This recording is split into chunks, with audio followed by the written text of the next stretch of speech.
done. This style is identical to none. Some try to make it sound like this, but you're getting me so upset that I'm wet cause you're sweating me. I start to think, and then I sink into the paper like I was ink. When I'm writing, I'm trapped in between the line. I escape. When I finish the rhyme, I got soul. Time keeps on slipping into the future. Time keeps on slipping.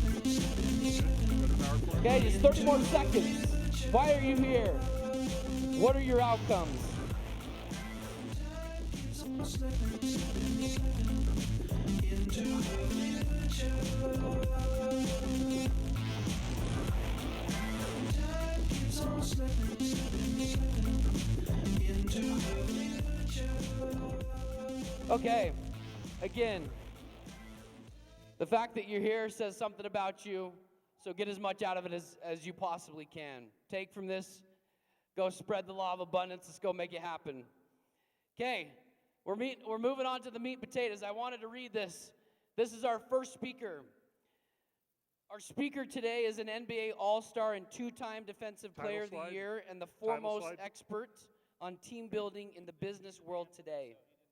Okay, Tens of thousands of people have had their lives transformed through hearing his astounding story of triumph and record-breaking success. Okay. Today you'll have the pleasure of hearing about his principles based out of his book that have helped several businesses and individuals across the world. You'll learn how you can apply the secrets of his time as a professional basketball player into life as an individual and as an organization. If you're ready to start playing a bigger game in the right place, this is the right guy to listen to. Let's cue his video. Okay, that's fine. Just leave it there. That's fine. Okay, video.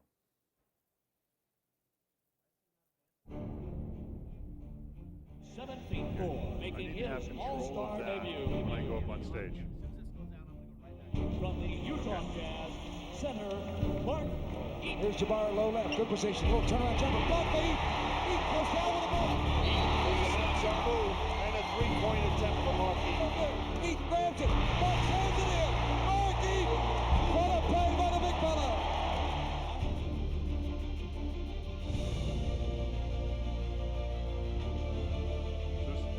Just count on out on the stage, right? We'll just have a little moment.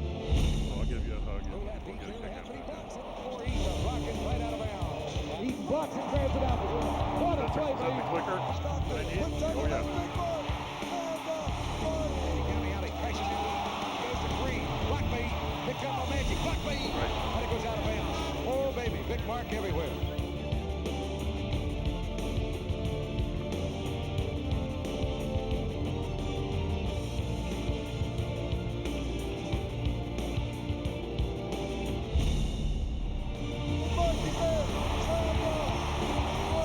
Good Heath rebound. Big mark slams it in. Blocked by Heath, what a play by Big Mark. Let's bring out Mark Eaton. Give it up for Mark Eaton.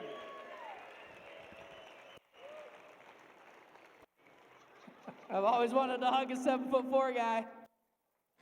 Thanks, buddy. Appreciate it. Good morning.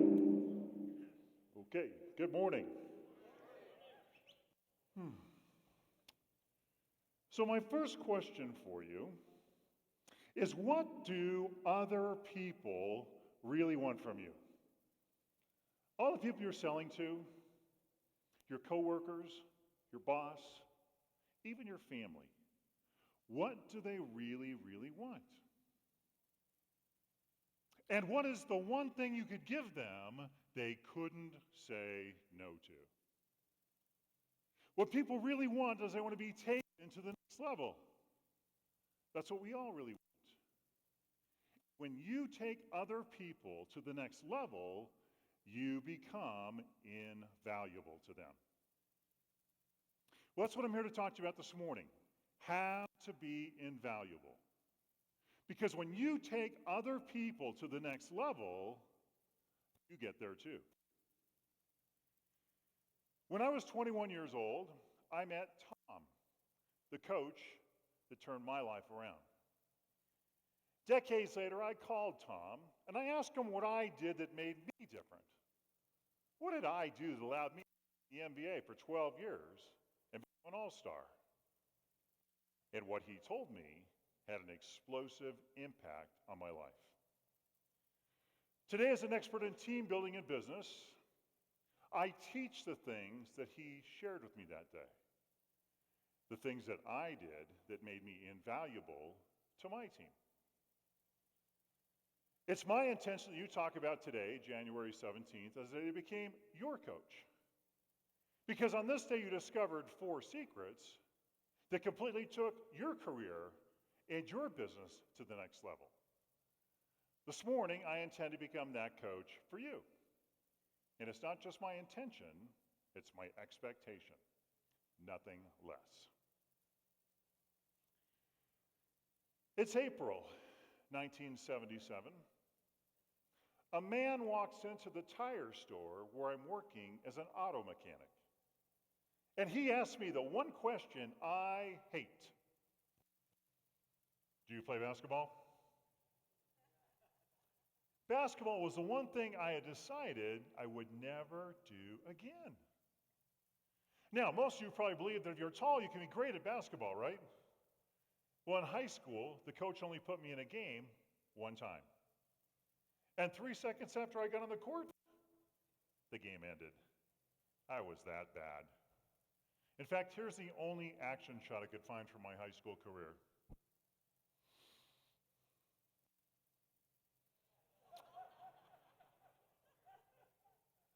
As a senior in high school, the small guys on my team were a lot faster than I was. I couldn't keep up.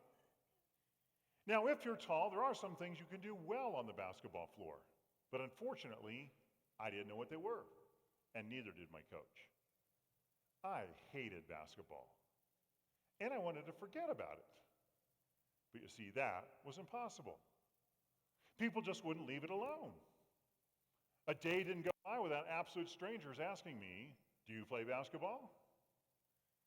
Now, more than anything else, growing up, I just wanted to be like everybody else. But kids, they called me a freak. They called me lurch.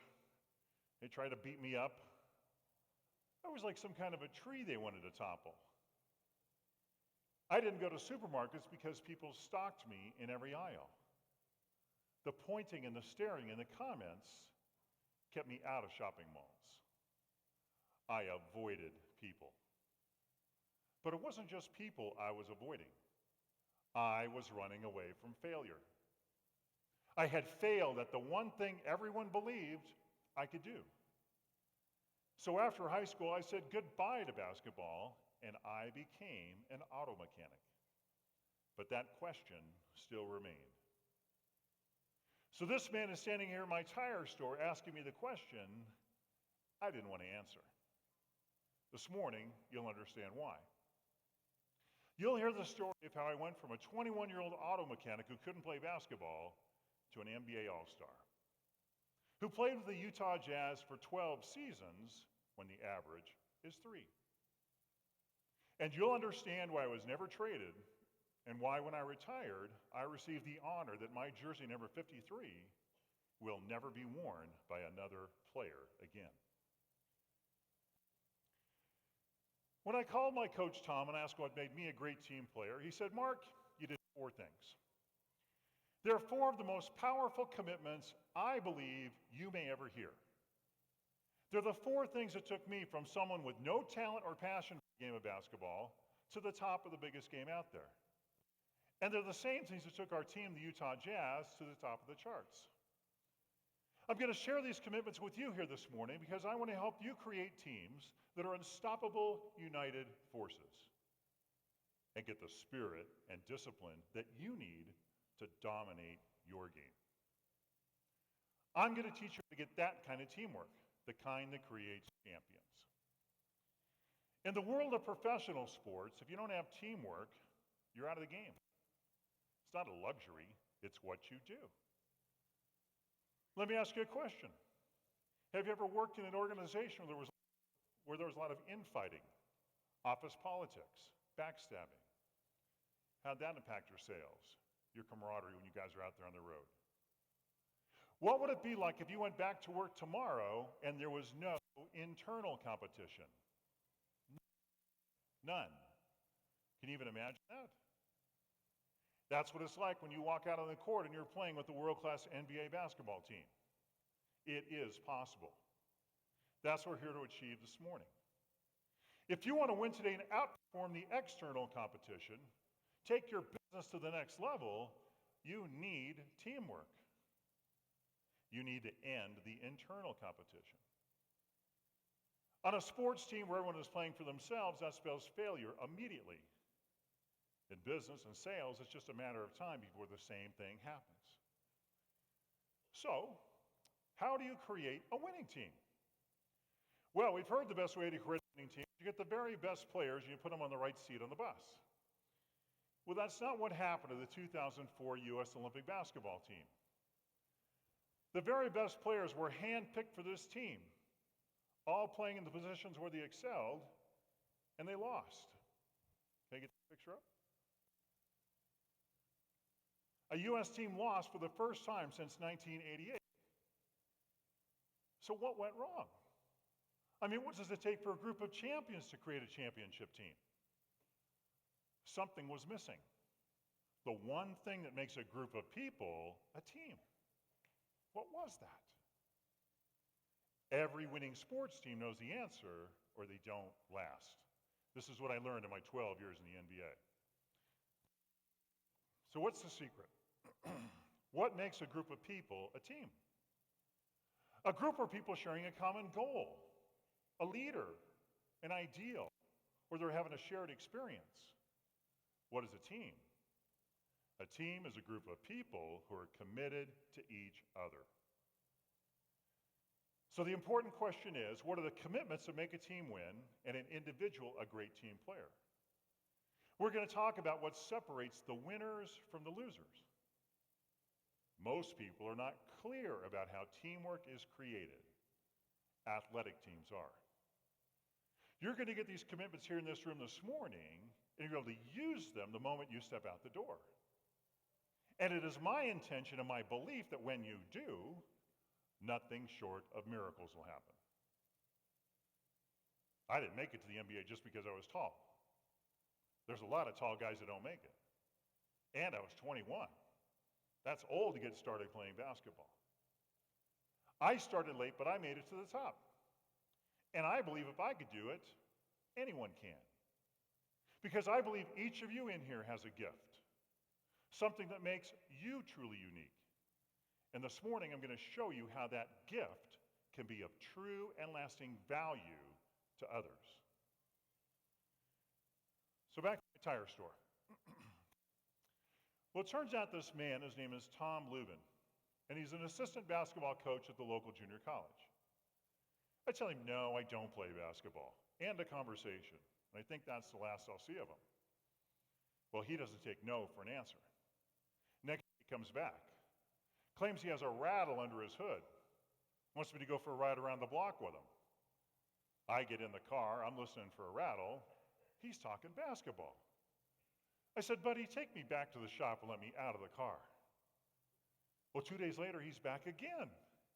He insists I can be great at basketball. He's got a college catalog, wants to talk to me about enrolling at Cypress Junior College. I said, you know what? I had enough of you coaches in high school. I'm really not interested. And I took that college catalog and threw it in my toolbox. A Wednesday morning, 9 o'clock, working on a car. He's back again.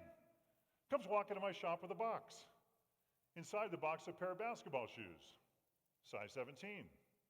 Somehow he figured out what my shoe size was. Thursday afternoon, 3 o'clock, I'm doing a brake job. He's back again. Comes walking to my shop with another assistant coach. This coach just walks in my shop, stands there and stares at me like this. They proceed to follow me around the car I'm working on for 30 minutes. Tom yakking away about all the players that he's helped that have gone on to play collegiate or professional basketball. The other coach never says a word. After a half an hour of this, I say, listen, guys, I don't know who any of those players are, and I don't care. I know there is no place for me on a basketball team.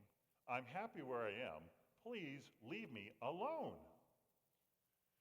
Well, the next day he comes back with Swen, one of the players he helped get in the NBA.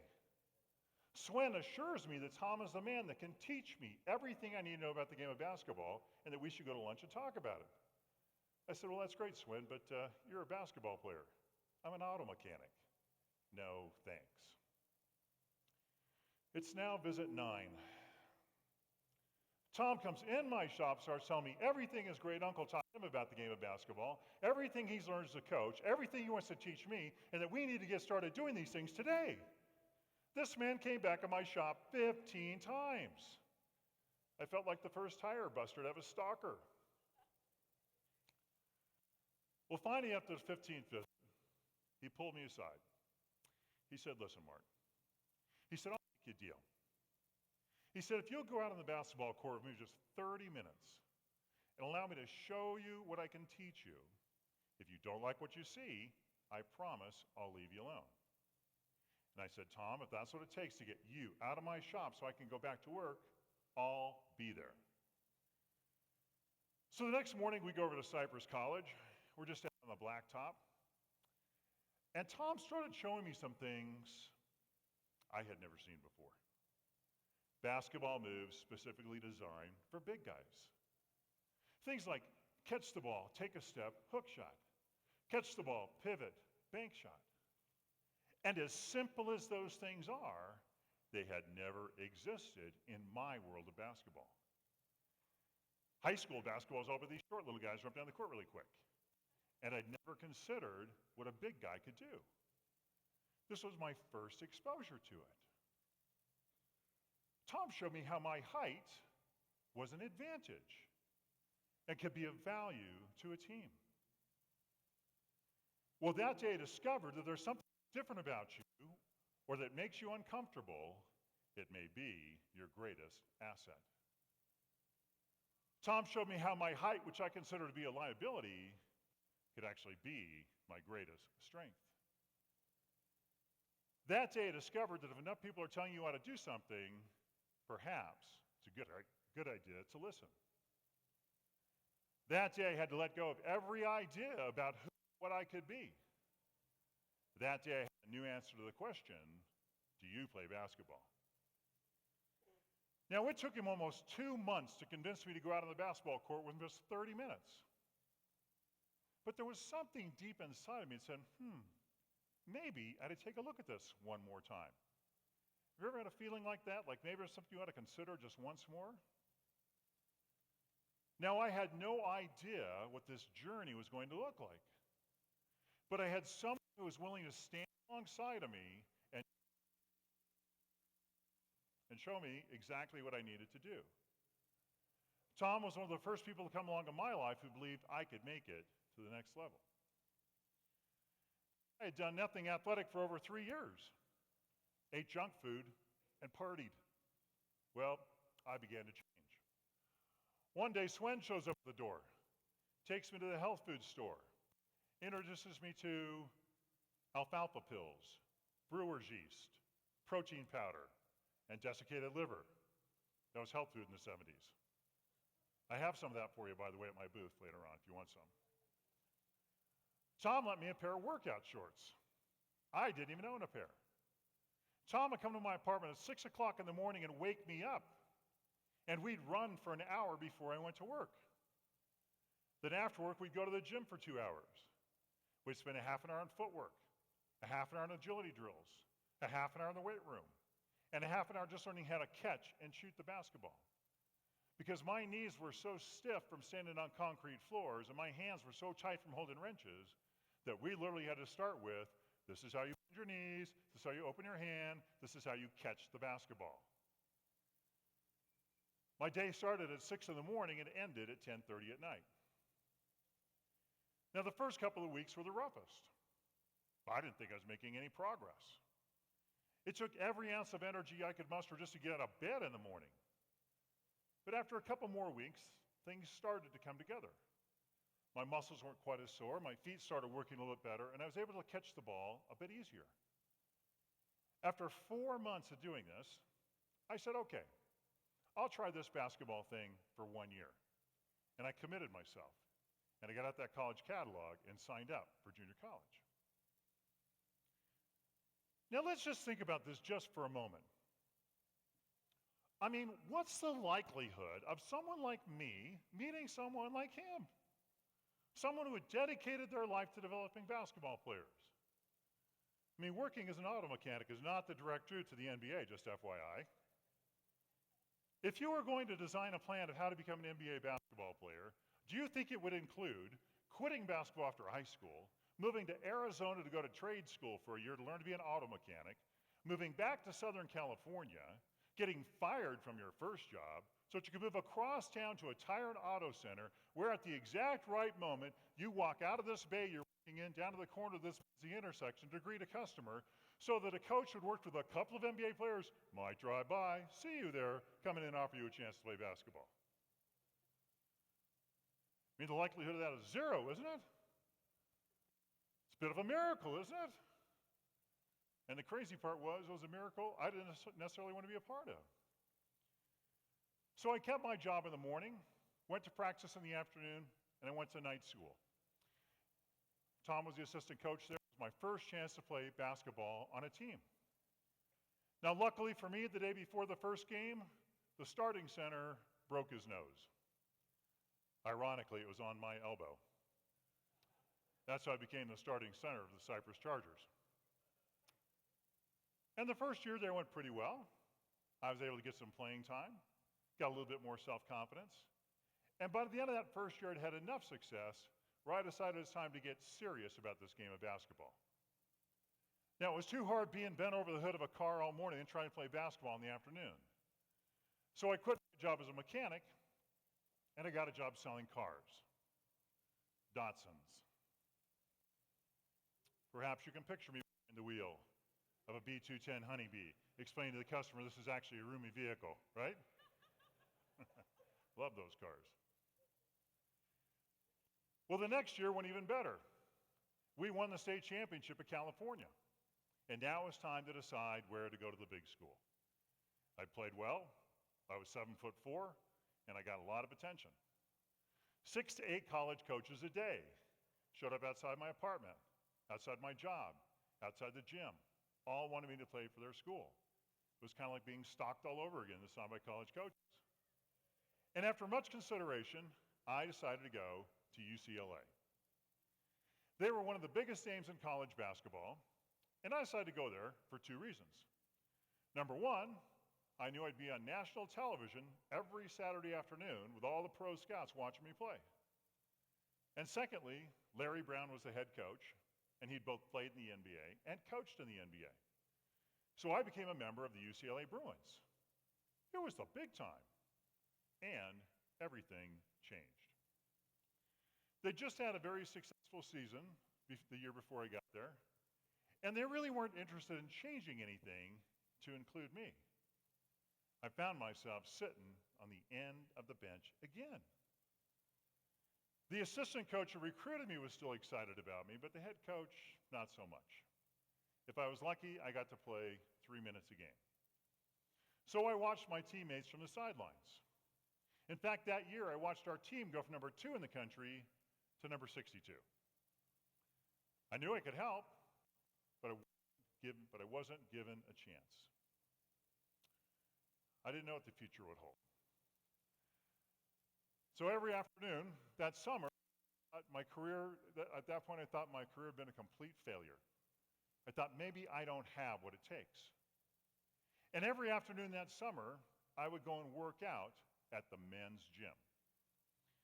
Now the men's gym at UCLA, which had been built in the 1920s, was the site of some of the greatest pickup games or practice games every afternoon. All the greatest players in Los Angeles would congregate there every afternoon to test their skills against one another. I mean, these games were like NBA All-Star games. Magic Johnson was there, James Worthy, Norm Nixon, all these great Laker players. Only the best players could join in. And every afternoon I played in these games. And one afternoon in particular, I'm out on the, let's say one basket's back here and the other one's down there. And I'm trying to catch this little guard on the other team named Rocket, Rod Foster. Simply the fastest human being I have ever seen from one end of the court to the other. And he's getting to the basket by the time I'm going to cross half court. I can't get this figured out. I'm out on the court, but I'm not in the game. And I'm frustrated and stand over the sidelines for a minute and holding my shorts and taking a break. Kind of feeling sorry for myself. Just thinking to myself, I just don't know if I can play at this level.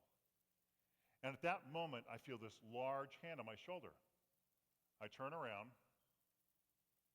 It's Wilt Chamberlain, arguably the greatest basketball player who ever lived. Look him up sometime. Still holds 68 NBA records. Wilt had retired from the NBA a few years earlier, and every afternoon would still come down and work out with the young guys. Wilt grabbed me by the shoulder. He spun me around. He looked me right in the eye. He said, "First of all, young fella, you are never going to catch that man." I said, "Thanks, Wilt. I already figured that out on my own." And he said, "More importantly, it's not your job." He said, "Come with me. Let me show you what your job is." Wilt took me out of the court. He positioned me right in front of the basket. He said, "You see this basket?" He said, "Your job is to stop players from getting there. Your job is to make them miss their shot. Collect the rebound, throw it up to the guard, let them go down the under end and score it, and your job is to cruise up to half court and see what's going on." I like this part. He said, "I've been watching you play, and I see the skill you have at defense." He said, "This is what you need to concentrate on."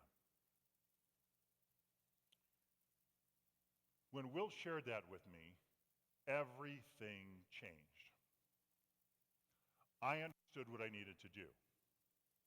I understood what I could be great at. Wilt showed me what my job was and how doing what I did would benefit my team. In that moment, I knew what I needed to focus on right here and what I needed to let go of. I wasn't that fast. I wasn't that great at scoring. But I did have a talent for preventing others from scoring goals.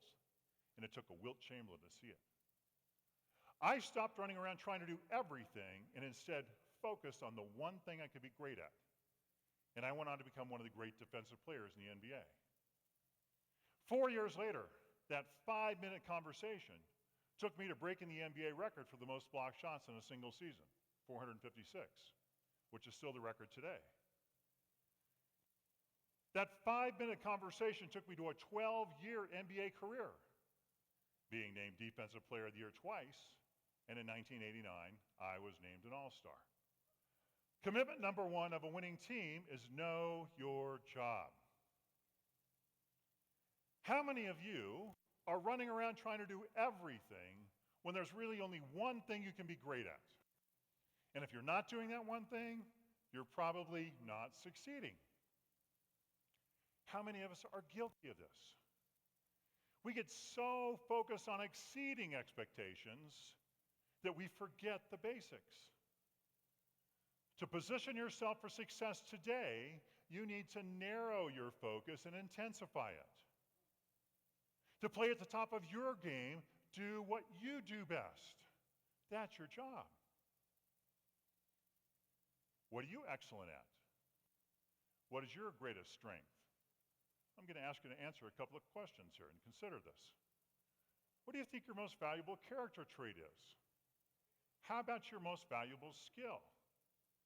How well do you leverage those in your position now with your company or out on the road? How could you position them more? So I've got a list of these things. See a couple people taking pictures, so just take a second. And I'll have a download link on my last page too if you want to get the notes from today, okay? Excuse me. So character traits are who you are when you wake up in the morning. You shouldn't have to think about these too much. And skills are what you do. So what I'd like you to do right now is just take a moment, get your cell phone out. I'd like you to take a picture of this slide. And after we get done today, or when you have a break at lunch or whatever, I'd like you to send this slide to 3 more people that aren't here. Or you can ask, somebody's here. And just say, hey, I was at this seminar this morning. Would you mind telling me what you think my number one character trait is and my number one skill? You might hear something new, right? Maybe people tell you you're a great coach. You never even thought about that. So what I'm telling you is there are things out there. The conversation today is really not about fixing your weaknesses. It's about doubling down on who you already are. It's about playing to your strengths. Because when you learn to play to your strengths, you learn to honor your role. And when you learn to honor your role on the team, you allow other people to honor theirs. And when everyone focuses on what they do best, you have a good foundation. Well, Wilt had given me the first key. I had the first commitment. I'd taken my first step, but there were still 3 more things I needed to learn. I didn't play much at UCLA, but I made a decision that I wasn't going to quit because I had to know if I could play basketball or not. And if I finished my collegiate career and didn't make it as a pro, at least I wanted to be able to say, yes, I played basketball. What kept me going is what my coach Tom had told me from the beginning. He said, Mark, this is going to be a journey of ups and downs. And that not all coaches you encounter will understand what a big guy can do. When I called my coach Tom and asked him why I wasn't playing at UCLA, he said, Mark, it's not the team, it's not the coach, it's you. You need to get better. He said, if you're not going to play in the games, you're going to have to make the practices your games. You're going to have to be the first guy to practice and the last to leave. You're going to have to continue to do your running and do your shooting and hit the weight room. Because if you continue to work out, I promise you, you'll have an opportunity to try out at the next level. Now, I didn't have a lot of reasons to believe him at that point in time. I mean, there wasn't much success around me as far as I could see. But I trusted Tom. I put my faith in him because I believed he could see a little bit further than I could. He gave me a game plan, and I followed it. I did what I was asked to do. And that's commitment number 2. Do what you're asked to do. In basketball, we call this executing the play. Are we clear about what other people want from us? Do we really know what's expected of us? Do we ask, or are we hoping? I knew I wasn't succeeding at UCLA, and I didn't know why. Most of us think if we find another situation, things will improve. Well, 9 times out of 10, it's not the situation, it's not what's out there that's a problem, it's us. I made it to the top because I was out on the court all those days doing what I've been asked to do. If you want to go from doing your best to being the best, you need to do what you've been asked. It may not be easy. It may take more discipline and more effort than you believe you can put out. If you want to be a champion, there is a path. Execute the play. That's a success secret no one has told you. You don't hear that one in the world today. That's what got me into the NBA. When Tom asked me to work out 6 hours a day, 5 days a week, I worked out 6 hours a day, 5 days a week. I did exactly what he asked me to do, not less, not something like it. Your job in sales today is to do what others ask you to do. It's not to do your best. It's not to do what you think is best. Do what you've been asked. In our culture of individualists, you'll stand out if you just do that. In today's world, that is exceeding expectations. What if you ask your boss or one of your key clients what you could do differently? What if you ask your spouse what you could do differently? Probably get a list. What if you did that list? You'd blow them away. Tom told me if I stopped practicing, it was all over. So I practiced, I really practiced. It was my senior year, and I was willing to do anything and everything I could just to have a chance to try out for the NBA. Every morning I got up and I went to the gym at 9 o'clock, and I spent an hour and a half shooting the basketball from every position on the court. Then I went in the weight room for an hour and a half. Then I went out on the track and I did sprints and laps. I worked out, and I got stronger. Most guys were out there for an hour or two. I was out there 6 hours a day trying to get better. So why aren't we asking what it is we should be doing? Well, I think the first reason we're afraid it might look like we don't know what we're doing. So how can we ask and get the answer we need and still look good? We need to ask skillfully. We need to communicate our game plan and then ask if there's anything else we should be doing. If there's anything else we should be more focused on. There's another reason we don't ask. We don't want more work. We're afraid we'll be asked to work longer and harder. We're afraid that if we ask, we'll be expected to deliver. And that's true. In fact, my coach did ask me to work out longer and harder. Being out on the court 6 hours a day got me in the game I needed to be in. If you want to play a bigger game, you may be asked to do more than you ever thought you could. You may be asked to do things you haven't done before. Doing them is what's going to get you on the court. See, people are afraid we're going to be asked to do unreasonable things. Unless it violates your integrity, doing what's unreasonable is exactly and ultimately what will make you outstanding. If you want to win today, you need to let go of what you think works and really listen for what others are asking for. We're all afraid we're going to hear things that are impossible, things we assume we can't do, things we don't know how to do, and things that we don't want to do. And very likely, we will. And that is where the gold is. Making the impossible possible, fulfilling the unrealistic request is what separates the winners from the losers.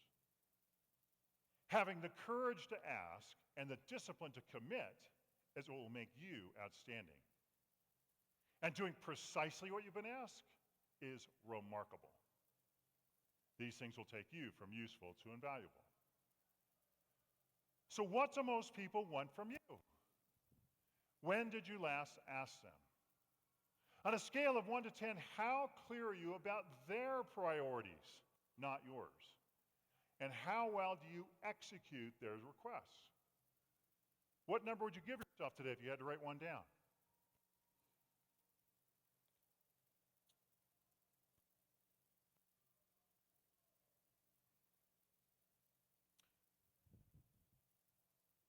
Got it? Okay. Well, now it's time to try for the NBA. But I had a bit of a problem. Remember that vision of me being on national television at UCLA? Cameras didn't quite catch me at the end of the bench.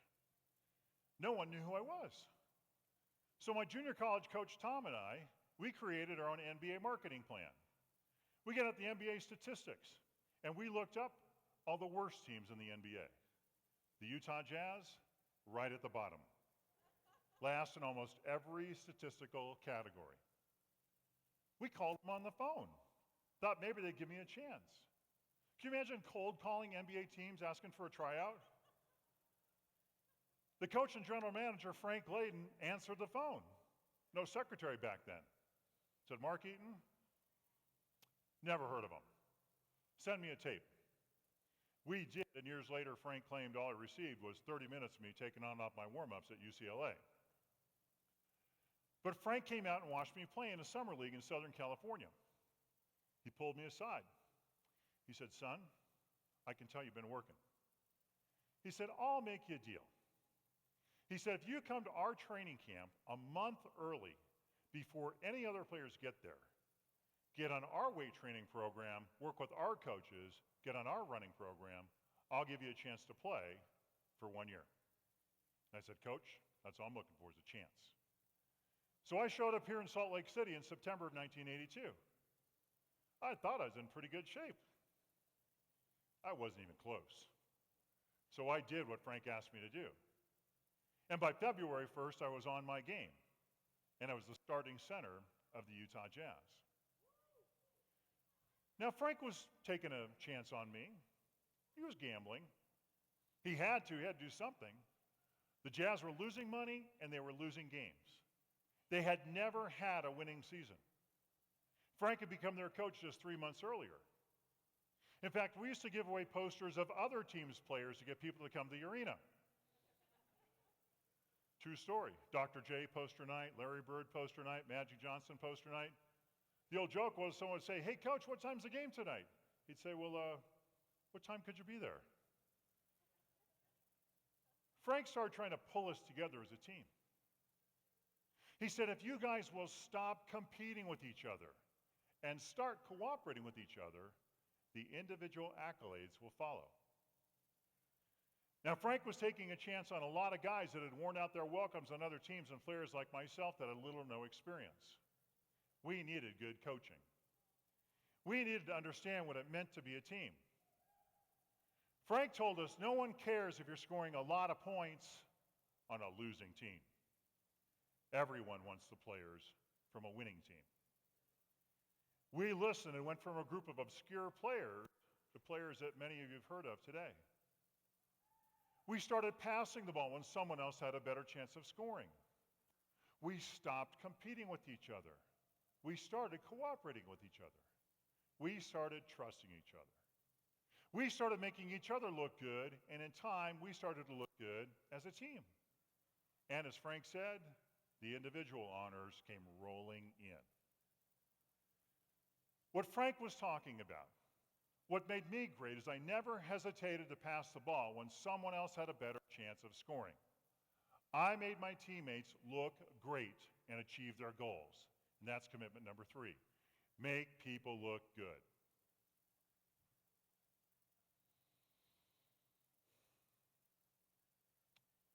One of the most important keys to success is to provide other people with recognition.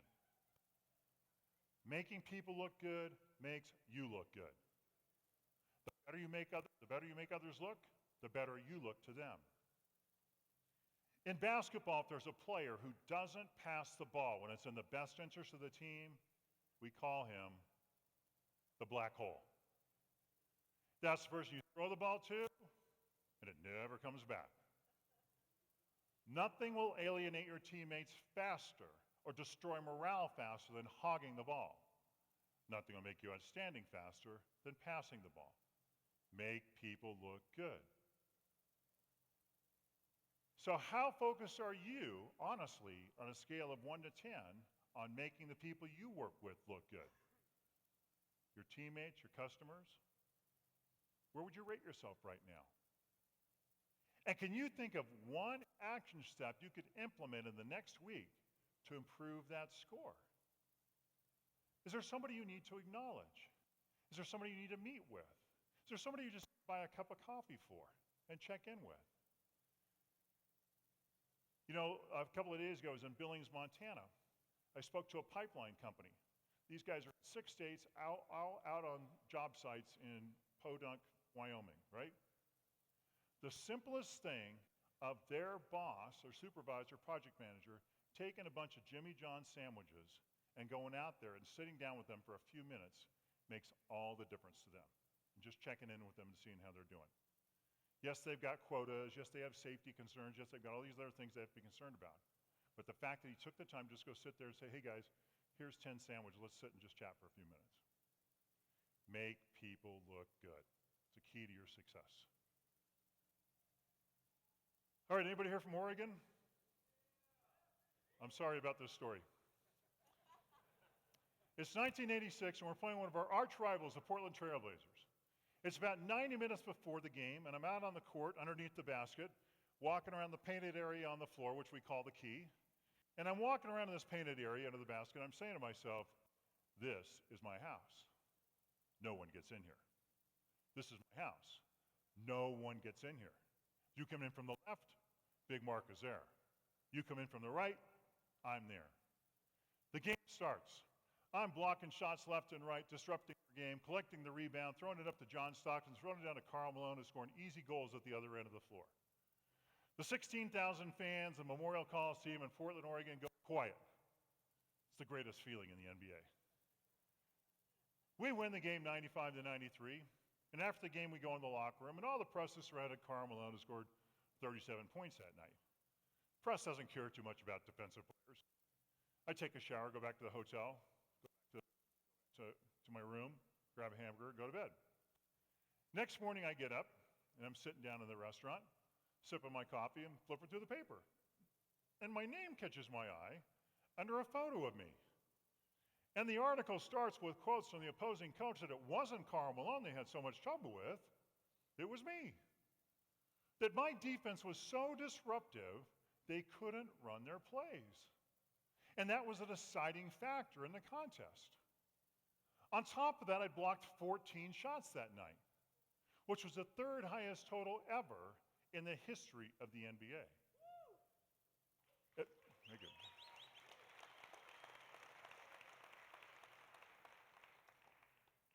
It was an extraordinary night.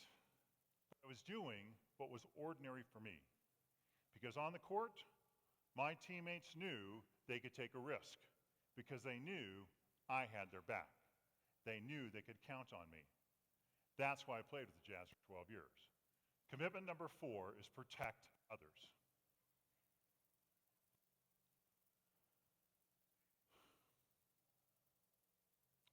Who do you protect? Who's protecting you? What would it be like if everyone on your team truly felt safe? If you want to be invaluable, be the person people can count on. If you want enduring relationships, look out for others. Put them first. What enabled me to become an all-star was that I was there when I was needed. When we protect others, people will speak up and take a risk because they know they won't be criticized for taking a risk that fails. When we protect others, we create an environment of safety and freedom. And that's what supports innovation and the immediate response required in our world characterized by incessant change. When we protect others, we sometimes give up an opportunity or put ourselves on the line. When we do that, we show people we care. I'd like you to take 10 seconds right now and in your notebooks, just write down the names of 3 people you need to let know this week that you have their back, just yourself. 10 seconds real quick. At work, at home, first 3 names come to your mind real quick. Boom, boom, boom.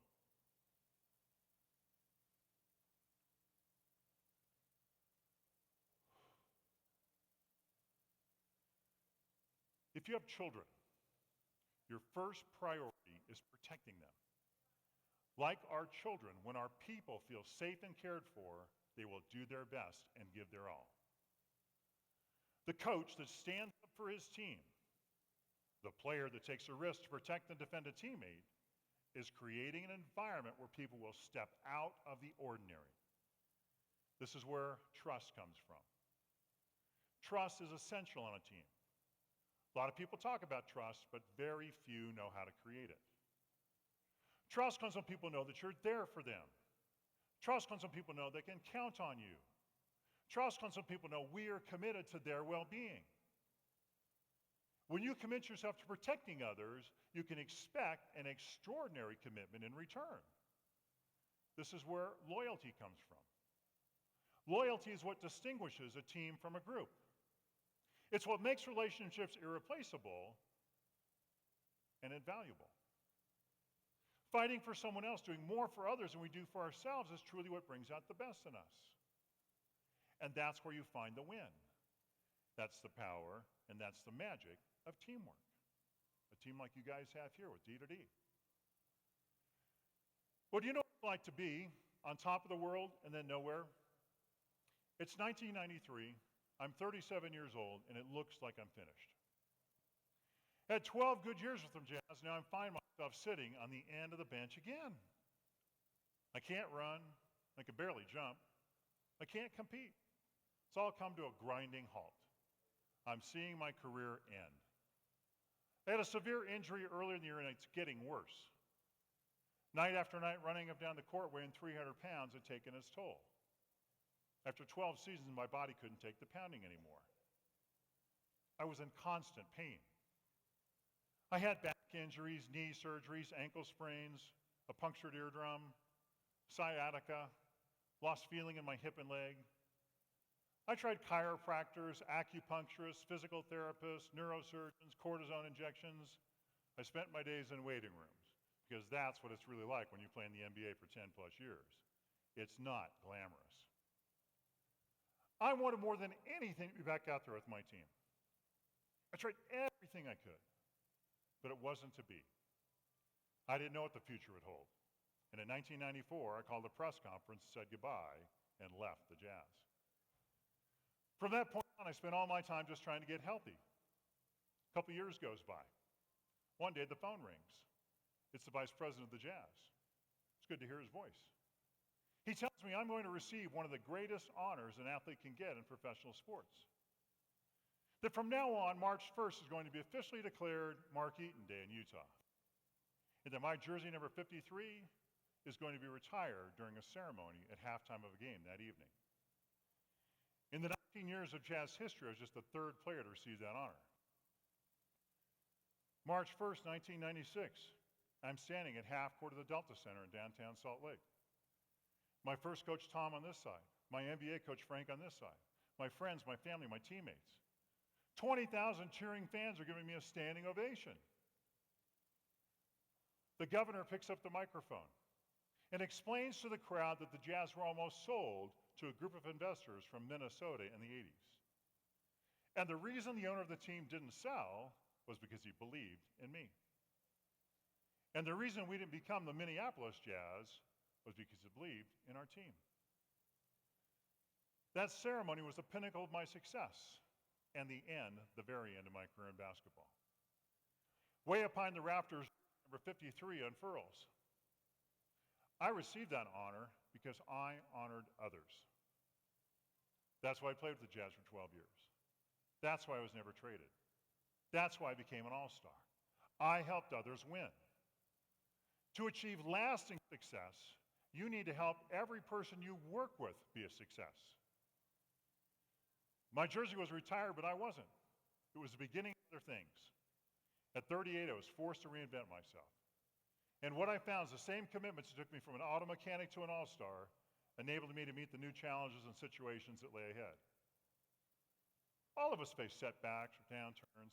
We need something we can rely on. Simple truths. Well, you have them now. Know your job. Do what you've been asked to do. Make people look good and protect others. This is a strategy that will enable you to master whatever game you're in. Coach John Wooden, considered by many to be the greatest collegiate basketball coach ever, said this: "A player who makes his team great is more valuable than a great player. When you make your team great, greatness will come to you. That's the miracle." Here's how you make it happen. When you go back to work, I want you to evaluate yourself and your teammates with these 4 questions. Do they know their job? Do they do what they've been asked to do? Do they make people look good, and do they protect others? If they're a 10 in all areas and so are you, you've got an all-star team. And if not, you know what you need to work on. Because the people that we remember, the ones that go down in history, are the ones that gave their all to assist others. When you truly help others, you'll be known, recognized, and remembered. These 4 commitments will enable you to have sustained, profitable relationships. If you commit to these 4 actions, you won't lose, you can't lose. But it's your choice. You commit or you don't. Change is just about choosing something different moment by moment. We choose and we create a reality.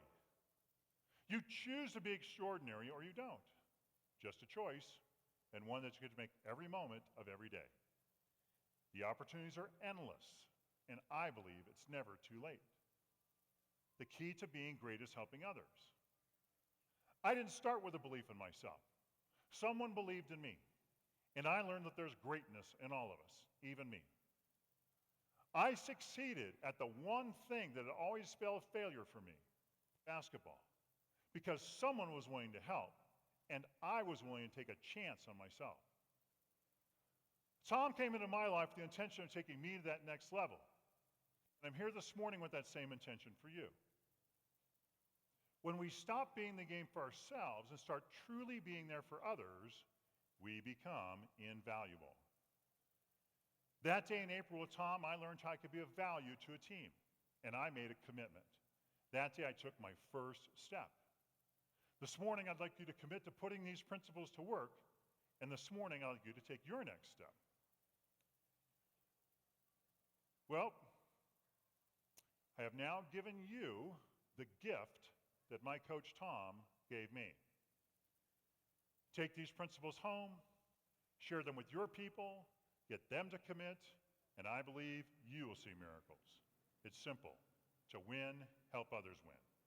With these 4 commitments, you now know how to do that. Because when we look back on our lives, most of us were happiest when we're helping someone else. You want to be happy? You want to truly grow your business, grow your team? Commit yourself to others, and the rest will come. It must come. Guys, thank you very much. It's been my honor and pleasure to be here with you today.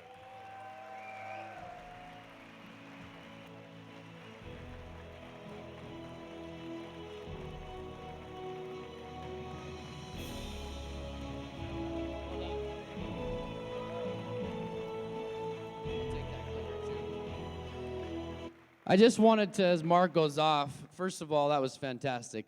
Win by taking care of others.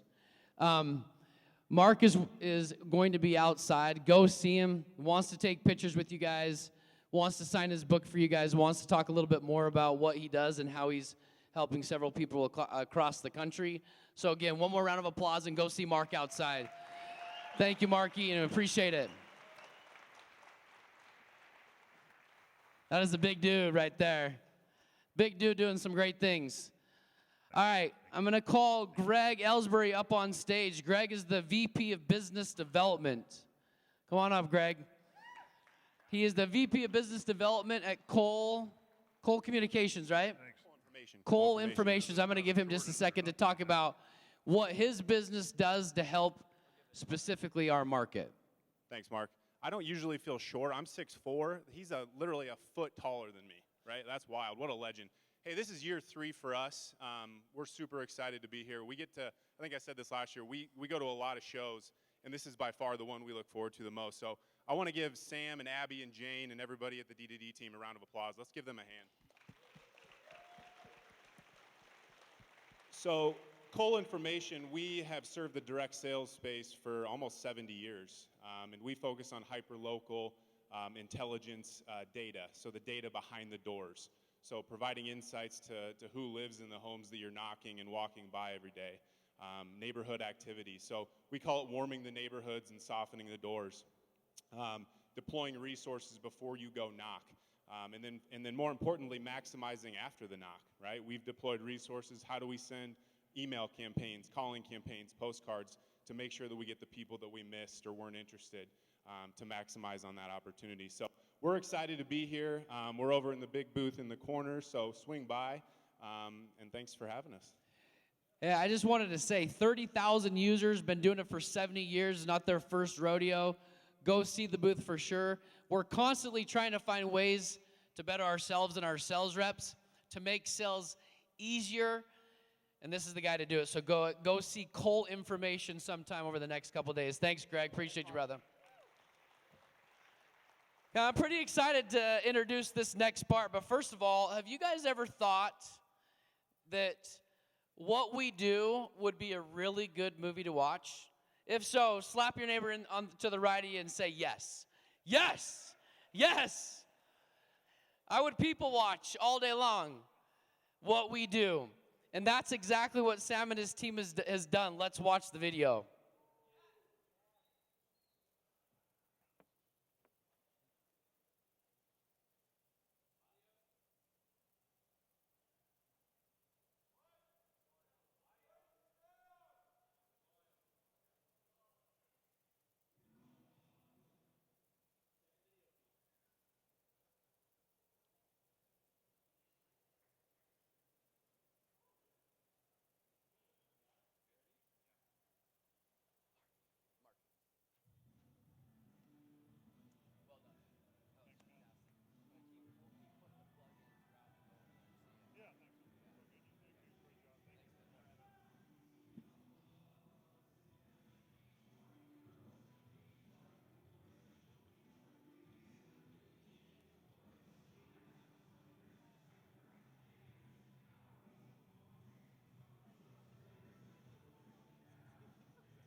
motivation of the Trey character is actually based on the true story of my life, which was do door-to-door to pay for the band. I actually sold door-to-door for 10 years, 9.5 years. I quit my first year because it sucked. I did sell door-to-door. I actually did more pest control and lawn service for a company that I used to work for. I was terrible and will never do that again. Trey told me story after story.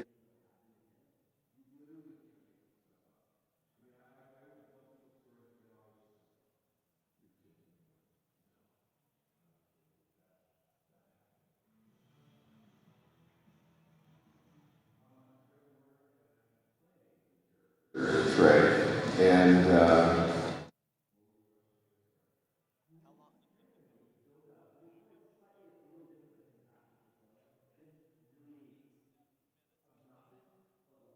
this is kind of a fun setup for me because I'm able to tap into the beginning journey of myself, Trey. I'm Nate. I play a character on the show named Nate, who is not so loosely based on me. Trey and I make music together and have been in different bands and stuff in the past. And rip and roar, baby. I'm Bryson Alejandro. I play Emilio, a fresh newbie door-to-door salesman who happens to knock on Trey's door. Trey sees potential in him, wants to turn some dirt into gold. Oh, my man. I was just about to start my drop set, so it is your lucky day. Hello. You started off with a card. Okay, I'll let that one slide. So you do want to sign up? I am Sharon Prabhakar, and I play a character named Sharon Prabhakar. No relation, though. But I have got to make that 40K, okay? And I need your help. Okay, but what is in it for me, seriously? Like, do I get an incentive out of it? Do I get a cut? What do I... Yeah, you get way more than that. I mean, when my team wins the 40K, my band's gonna make the raddest, most viral video this world has ever seen. I'm talking, we're gonna make like $1 million, or a lot more than that. My character was very interested in everything he had to say, even though he kind of knew, he's like, okay, some of this doesn't make any sense to me, but I'm gonna go along with it. My name is Yehosh Bonner, and I play the team manager, and it's my job to make sure that they look professional, that they act professional, because they're a rough group. Hey team. Sorry I'm late. Cam, where's your shirt? It's right here. Your uniform. Well, I'm not wearing it. Where's Megan? She just texted. She's out closing a deal. I got into door-to-door a few years back, but I am one, I would say, of the few successful females that there has been in door-to-door. My name's Cameron True, and I play Cameron True on the show. We've all talked about something like this being made forever, because selling alarms, it's like a movie every day.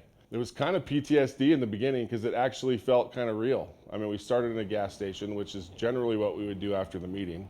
I had my ID badge on, I had my collared shirt on, went in to get some energy drinks. What took you so long? Don't judge me. I'm not. You just called me fat. I did not call you fat, Cameron. Your eyes just did.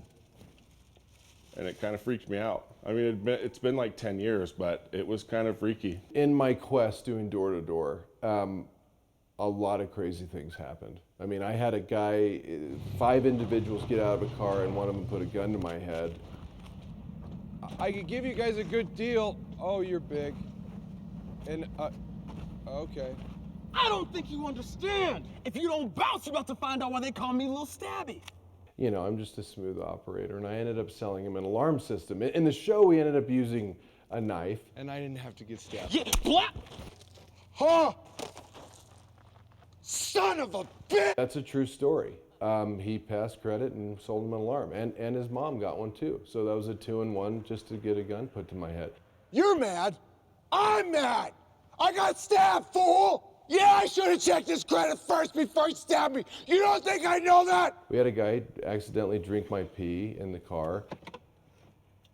Oh, no, dear.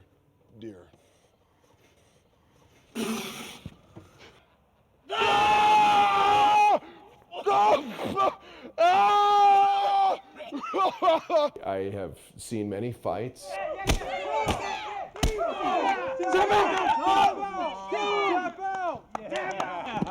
Let's go. Sometimes I put myself in some hairy situations. I just couldn't help myself to protect the peace. I've knocked with Trey for hundreds of hours. We had a lot of fun times on the door. Some of the stuff that he told me was going to be in the show were the actual experiences that we had.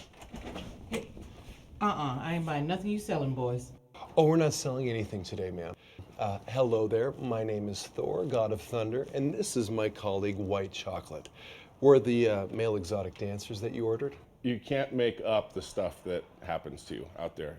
And you'll always have something fun, crazy, or nuts happen when you knock with Trey. Now, which one of you is Thor, and which one of you is White Chocolate? You must be White Chocolate. Yes, ma'am. I'm White Chocolate. Well then. So now, is White Chocolate gonna show me some of that sugar? Well, ma'am, I'm not exactly fit to show any sugar. I've got this belly Oh, that... no, baby. You see all of this right here? Yeah? Ooh. This is the playground. I'm sorry, did you just say playground? See, what a skinny, frail-framed man like yourself wouldn't understand is that a real man, like White Chocolate here, knows what a real woman wants, which is a whole lot of man. Lots of it. That was a weird one. The good part of having a show like this is it helps women see that in a male-dominated industry, they can also dominate too. I would love for everybody to know that the American dream is not dead, and that no matter where you come from, if you could learn how to sell, you're never out of a job. There's a lot of good that came out of selling alarms. If you can do that, you can do just about anything. We even recruited a homeless guy, and he made just under $60,000 in 4 months. This guy was homeless. That's a true story.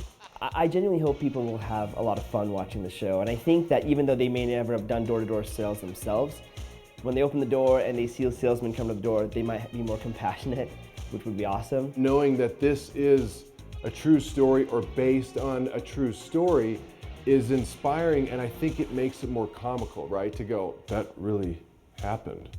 Are you serious? Yeah, that happened. Give me a beat.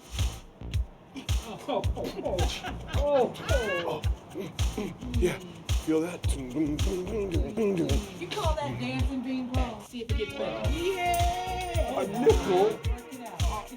That is offensive and hurtful.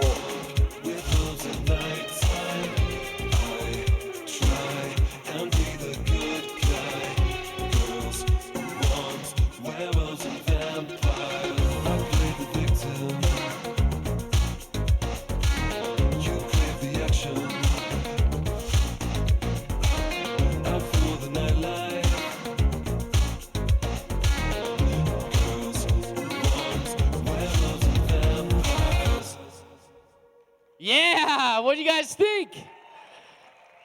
Not bad, huh? Not bad. People will watch. People will watch. Okay, let's talk about the association for a little bit. Guys, this is the year that people will know what we do. Okay, this is the year that we're bringing awareness more than ever before to those of the doors that we knock on, the people that we recruit, the things that we do, what we represent. Okay, we're trying to get away from people saying, you knock doors, like when are you going to get a real job? Or when are you going to make real money? Or when are you going to do something that actually makes sense? It's no longer going to be that. An association has been created, or a board of members that I actually know several of them personally, that are coming together to bring awareness, to travel across the country and to help people know this. Again, what it is that we do and what we represent and what we're trying to accomplish, and how this is an opportunity that is second to none. Let's go ahead and cue the video of the association.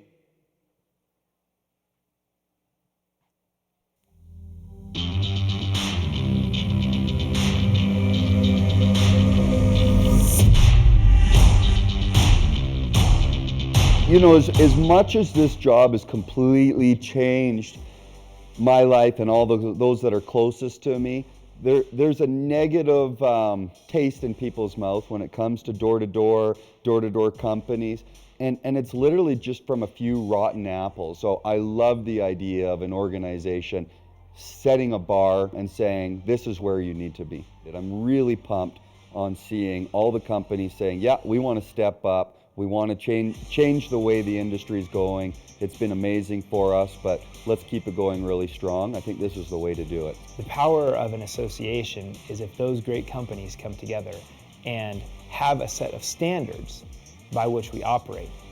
And then education is key. If we take these standards to local and state governments, to local communities, and they understand exactly how we do business, that allows us to differentiate ourselves from those interactions that may not be ideal for the consumer.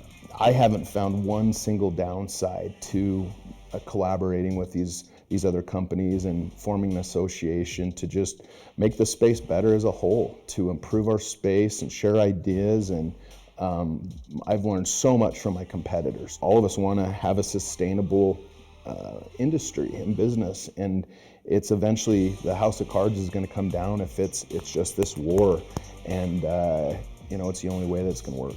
Some of the initiatives in 2020 that the Door-to-Door Association will be working on is, first of all, building its entire community of association members. As a part of that, what we will do is create an executive board of directors, and we'll have contacts in the industry that will be beneficial to those that are in that community group.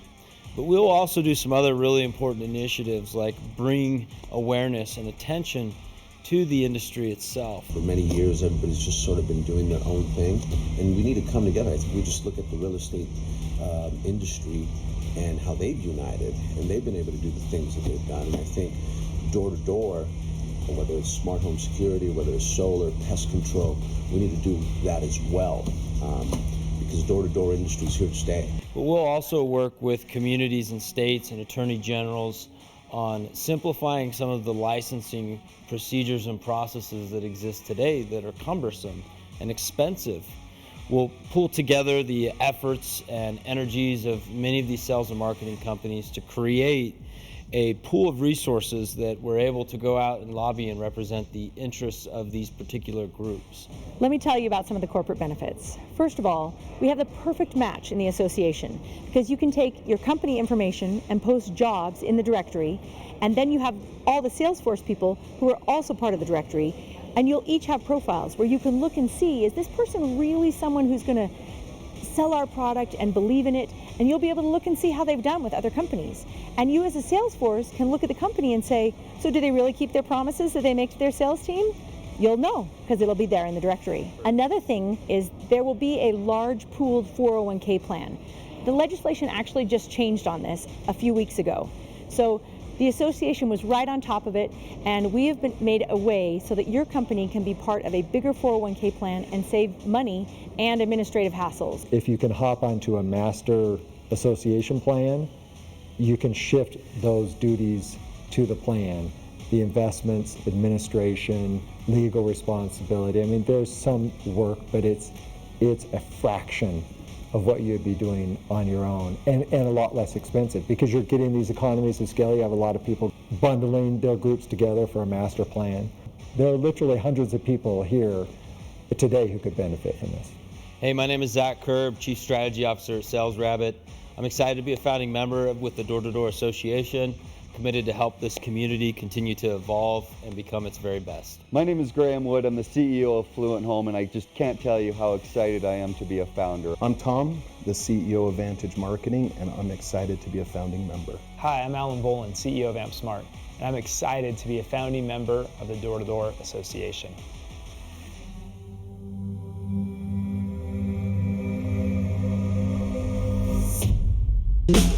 I want everyone on their feet right now. I want everyone on their feet right now. Stand up.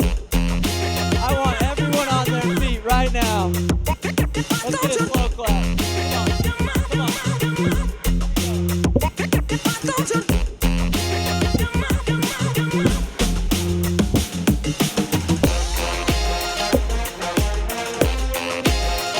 We've done this every single year.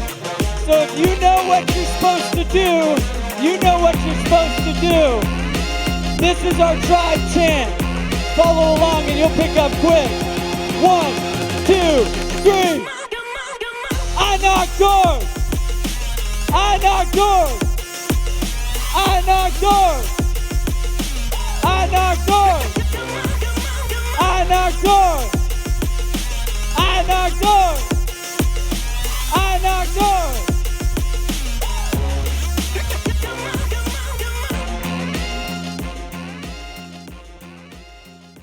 Have a seat. Today marks a monumental moment for our industry. Monumental. 4 years ago, when I had the vision to say, hey, let's go start this thing, let's go kick off a new mission, a new leaf, a new opportunity for our industry, the vision was very, very, very clear. How to get there wasn't as clear. But I said, the vision is so strong, I got to do something. I quit my job, making really good money, to literally pursue this mission, which is to unify, up-level, and bring honor and integrity to the door-to-door space. One way to do that was a podcast. One way to do that was an event. One way to do that was to create a training program. One way to do that was to go consult and speak all over the country. But the better way to do that is to collectively associate and create a nonprofit to really make change in our industry. We all stood up and said, we're proud of what our profession is. But speaking in over 24 states and to 83 companies and to 13,000 different sales agents all over the country, I found that we have some serious issues that we've dealt with throughout the years, many years, that as an individual, you probably couldn't fix. As a company, you probably couldn't even fix. I don't care how big your company is, we're talking national type situations. A stigma that has been perceived from a consumer, from a city, been thrown in cop cars. We just watched all the funny stories. That stuff's real, is it not?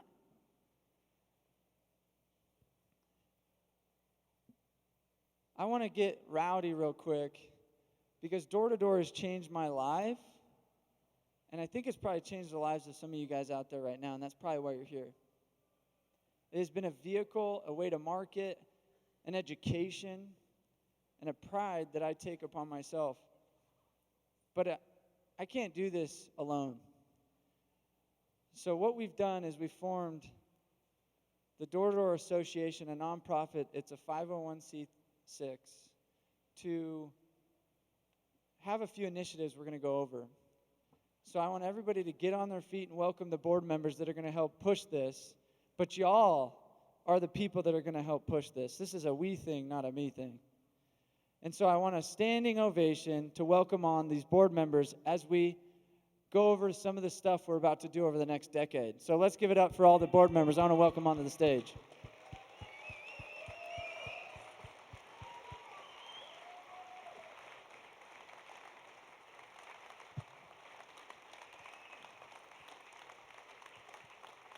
So I'm going to introduce them real quick. Tiffany Smith, she is an attorney, but also has been lobbying over all the country and is very familiar with a lot of what we do. Zach Kerr, director at Sales Rabbit, speaks to thousands and thousands of sales reps and companies nationwide and has a massive network. You have Lindsay. She is our Chief Alignment Officer at D2D, has been in this industry for a long time. And you have Ben Driggs, who's also a board member, who is in the financial industry and helping syndicate and create opportunities to have 401k plans and stuff like that. We also have Jeremy Gardner, who's a legal counsel, and then we have quite a few members that have already joined, like big companies like the Amps and the Fluents and and so on. There's quite a few people that have already started this. So I wanted to go over real quick a couple of our core values and why we started this. I was sick of a world where this industry was so cutthroat that people lowered their standards, they lowered their values and what they truly believed because of greed and because of competition and the crap that goes on in this industry. It just pissed me off. So I said, one company trying to change things and do it the right way, but if not everybody is not doing it the right way, then it just defeats the purpose. So I said, what if we come together and unify and collectively pool resources, talent, connections and network, where we could actually say, hey, I've got this lobby guy that can help us change the law in the state of Massachusetts, and I've got this guy that knows the AG of this company, and creating this new network, because as a unit, as an association, we have much more control and much more power to change how this industry is viewed, the standards and ethics, and what really goes on out in the field. And then also it helps us elevate, because the rising tide raises all ships. We've seen massive change just in these events. This year we had more Golden Door winners than ever before, which is so cool because people chase after that. We've seen companies start to collaborate, but I was like, why don't we professionalize that? Why don't we actually make this an association? We've seen people playing ball in a better way. It's still it's still a fight out there. We get that, but why don't we fight for for fun, and it's a sport versus it's an actual war? In my opinion, this industry has a lot of improvement, just like the real estate industry, professional finances, services, all of those have associations. Why don't we? Why don't we? So unity is our first core value and some of the stuff that we're going to pursue. And then I'm going to turn it over to Tiffany, and she's going to go over some other stuff we're doing. Thanks, Sam. Hi.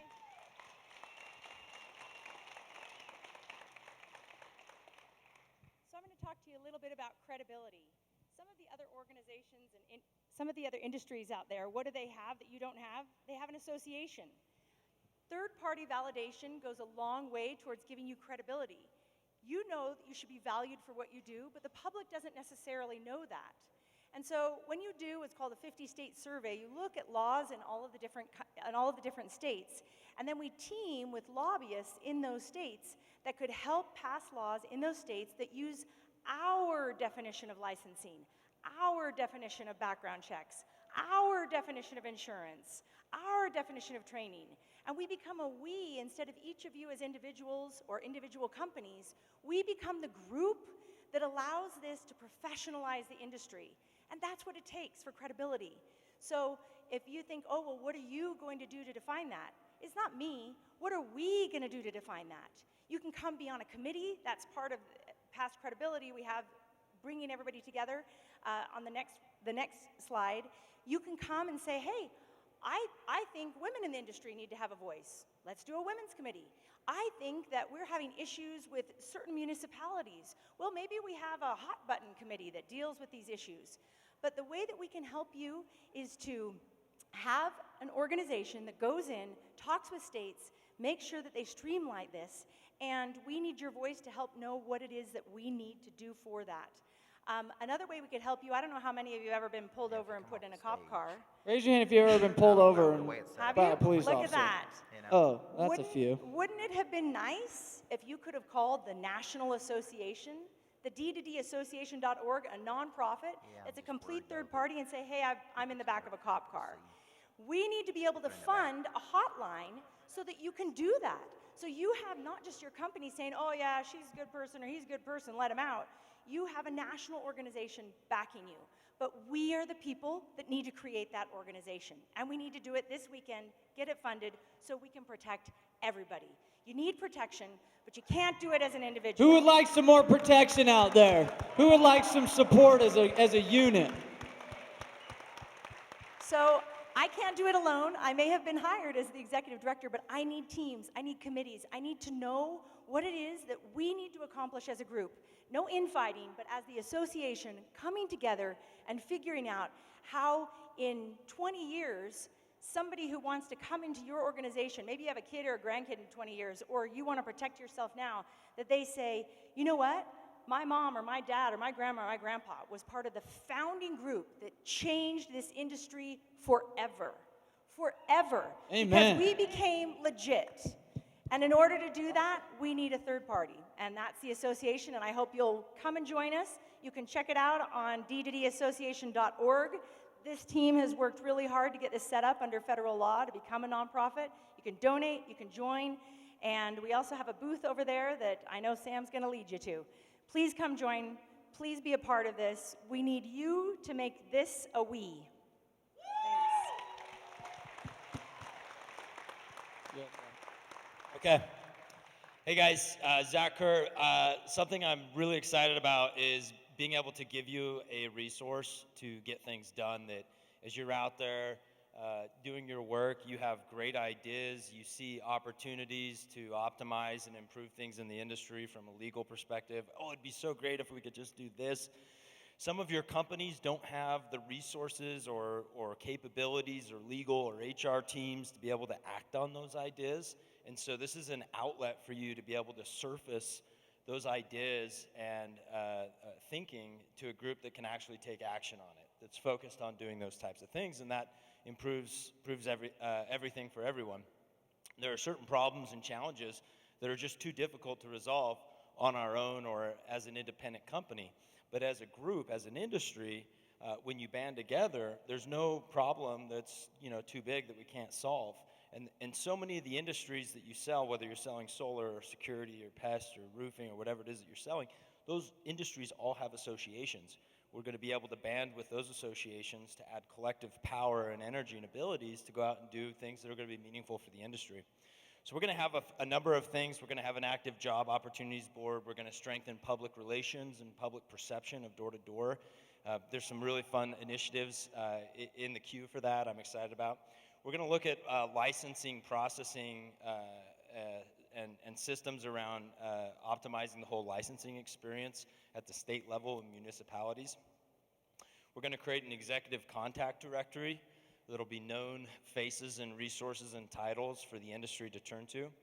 And our goal at the Door-to-Door Association is to be able to improve the door-to-door experience for consumers, for companies, vendors, manufacturers, and anyone in the supply chain that relies on door-to-door as a mechanism for customer origination. After this, I'm going to go over to the booth and get my pins and pin up. I'm really excited. I hope to see a bunch of people there. Thank you, Zach. I'm going to go through rapid fire. And when I say something that resonates with you, I want an amen. That already resonated. I love it. So that is exactly what I want to hear. I want to hear this popcorn amens. Who in here has been bugged by being a 1099 that you don't have a 401k or health insurance idea? Like there's no resource that your company can do because you're an independent contractor. Who's had a problem with that? Who in here has ever had an issue where you go to a city and it takes 2 weeks, you sit in the freaking police station for 24 hours, and you're like, really? I just got licensed like 2 blocks down in the other city. Who's had a problem with that? Who's ever been literally, I'll tell you a story. I'm going to tell you my story. Nobody knows this one. Cop pulls me over, he's like, hey, we pulled your license. I'm like, what do you mean? I have my license right here. He's like, well, anyway, get in the cop car. Throws me in jail, makes me change into the jumpsuit.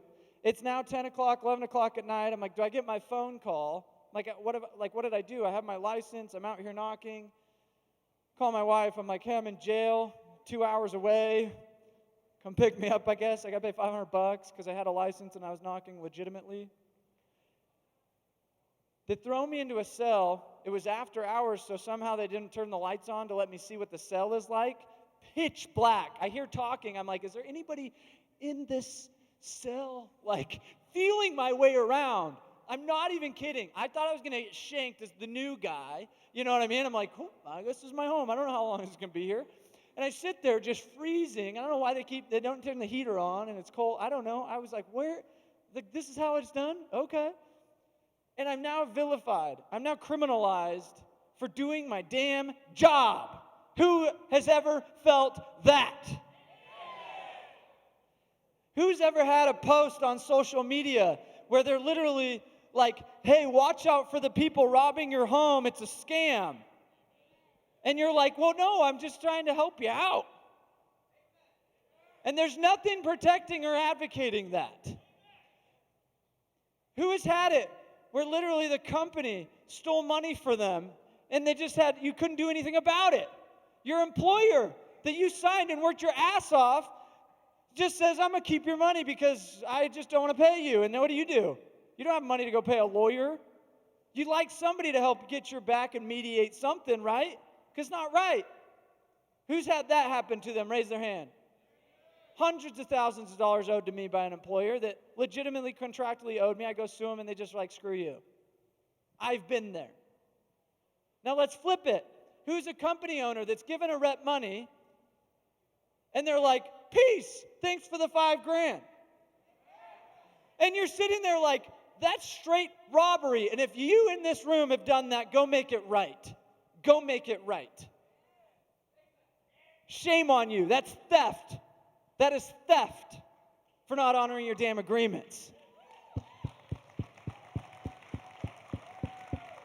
Well, if there's no one to call and there's no governing association to say they should get a freaking black X on them because they're effing screwing people, then what are we doing?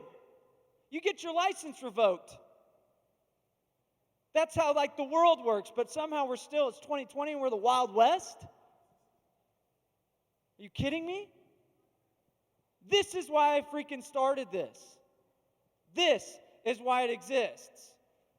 And hell, do I know every answer out there? No. But collectively, do you think we could probably put our heads together and money together and pool this thing and figure this stuff out? 2020 is a new decade for our industry because there's challenges that we face today that we didn't face 20 years ago. My dad sold Kirby vacuums, and that was like a thing. That was like normal. That was like the thing. Where you at, Dad? Now it's kind of like you knock doors. You're going to graduate college with all this education and quit and go knock doors and a fake job. I want to go to colleges and advocate door to door and say, you better damn well put your kids in this because this is really where they learn the real education. Amen. So if we create publicity, press, and go to colleges and have sponsorship programs, education programs, advocating this, just like B2B, B2C, B to anything, software sales, tech sales, any kind of sales, and all of a sudden, oh, that's not real sales, that's D2D. I'll run circles around you people sitting at that desk. Can I get an amen? So if this industry has supported you, my question and my ask today is to support the industry. So we have a goal. Today we want to raise $200,000. It's going to cost money to freaking go lobby and pay lawyers and staff and executive directors. And me, out of just my own damn heart, have been like, yeah, let's just go figure this out because it needs to happen. But I quit right now if you guys don't support back. I quit. But if I feel and I see not just you talking the talk and saying amen, but are you walking the walk and putting your money where your mouth is? Because it's my mission to go freaking figure this out. I don't go make money on this. These guys don't get paid to do this. These got real jobs. They got other jobs.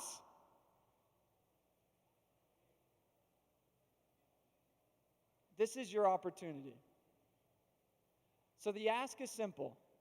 We want 100 companies as corporate members. There's membership benefits. We can go over that. It's on the website. You get discounts. You get all 401ks. You get all this other cool stuff. You get, but all of that, honestly, all the perks that you're going to get by being a member, either a corporate or individual, it's all irrelevant in my opinion. You could say, don't give me anything. I just want this money to go towards a good cause. You're going to get a lot of cool stuff. Rob, stand up.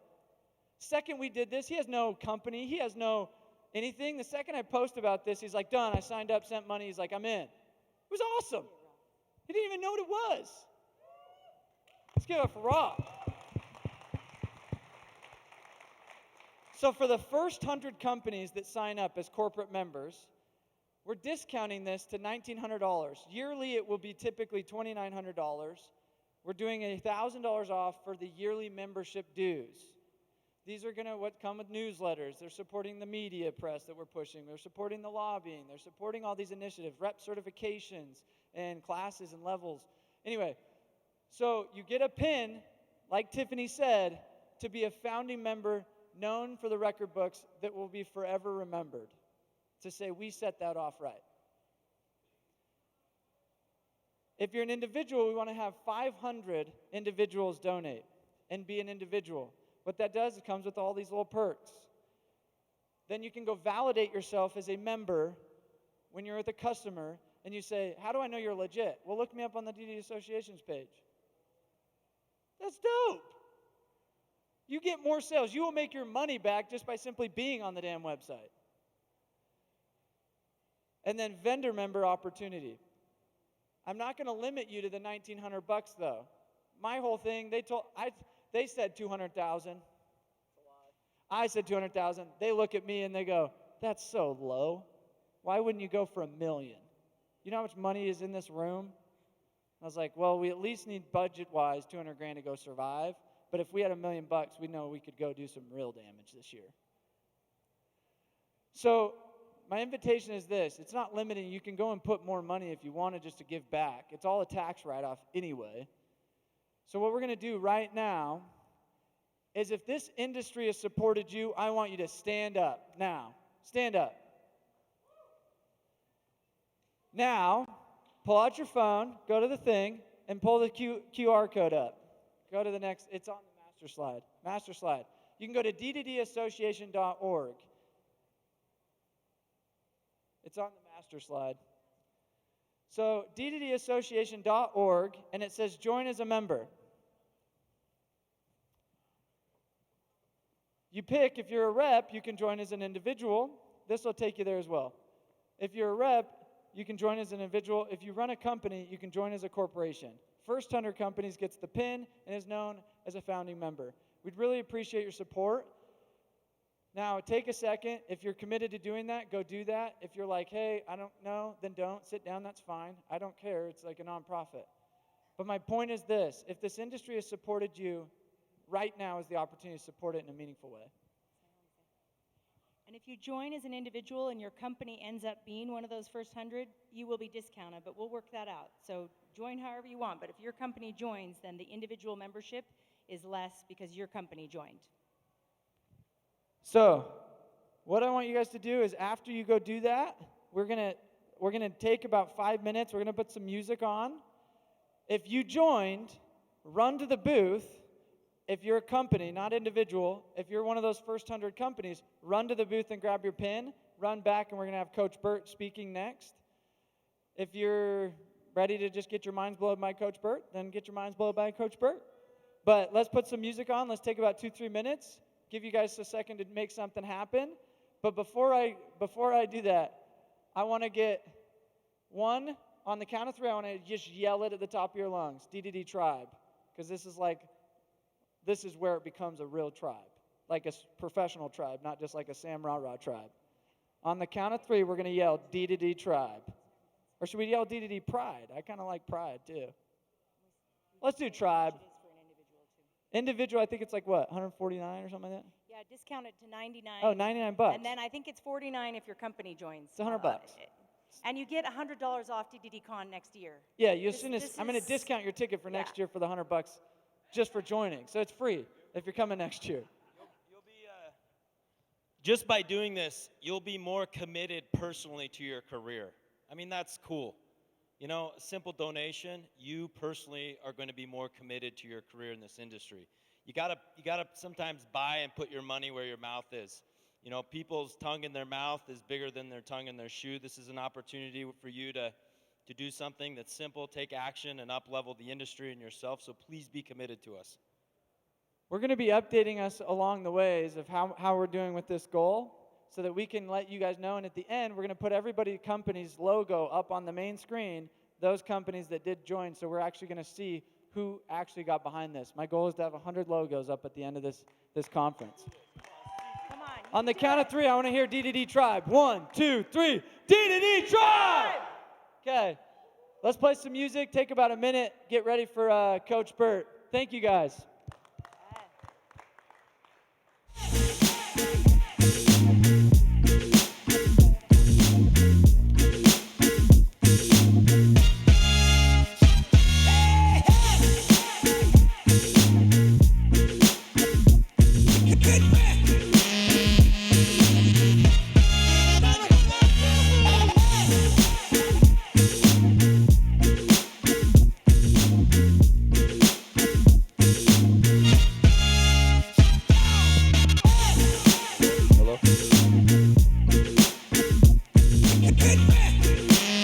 Make sure you hustle back.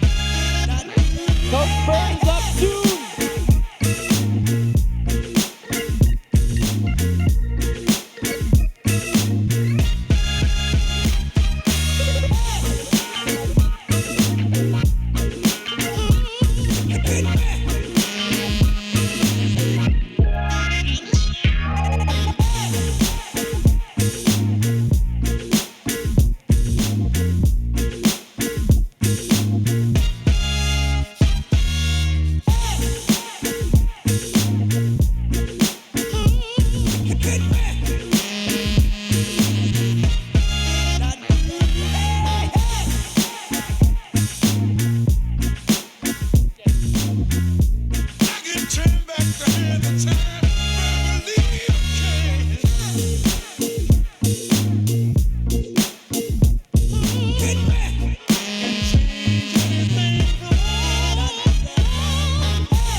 but a bag of green, 2 dancing shoes, and my friends with me. Here we go. Na na na na na na na na na na na na. Here we go. Na na na na na na na na na na na. Here we go.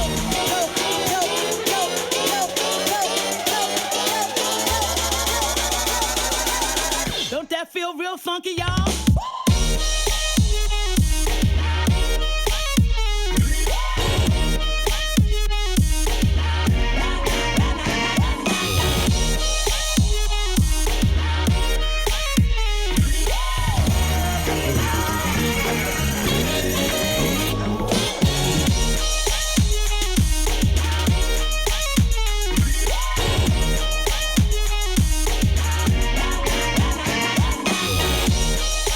Starting back up in 30 seconds. Let's go, let's go.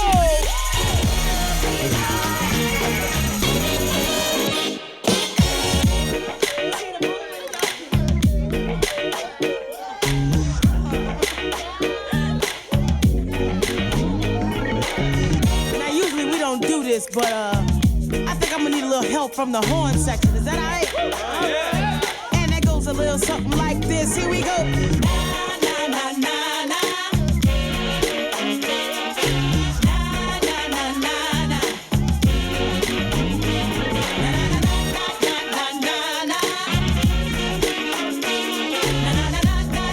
Let's go, baby. Round two, round two.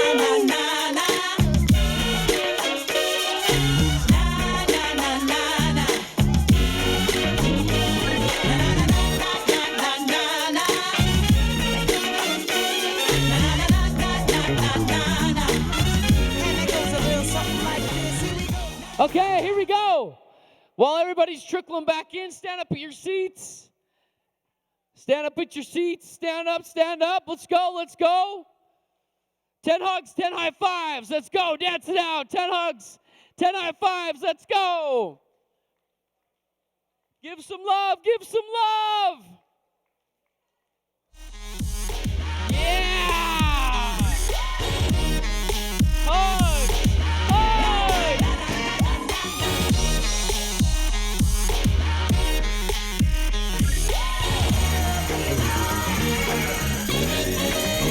All right. Hey, one more plug for the association. If you haven't seen the booth yet, free swag to anyone that goes and checks it out. It's pretty badass. Pretty excited about that movement.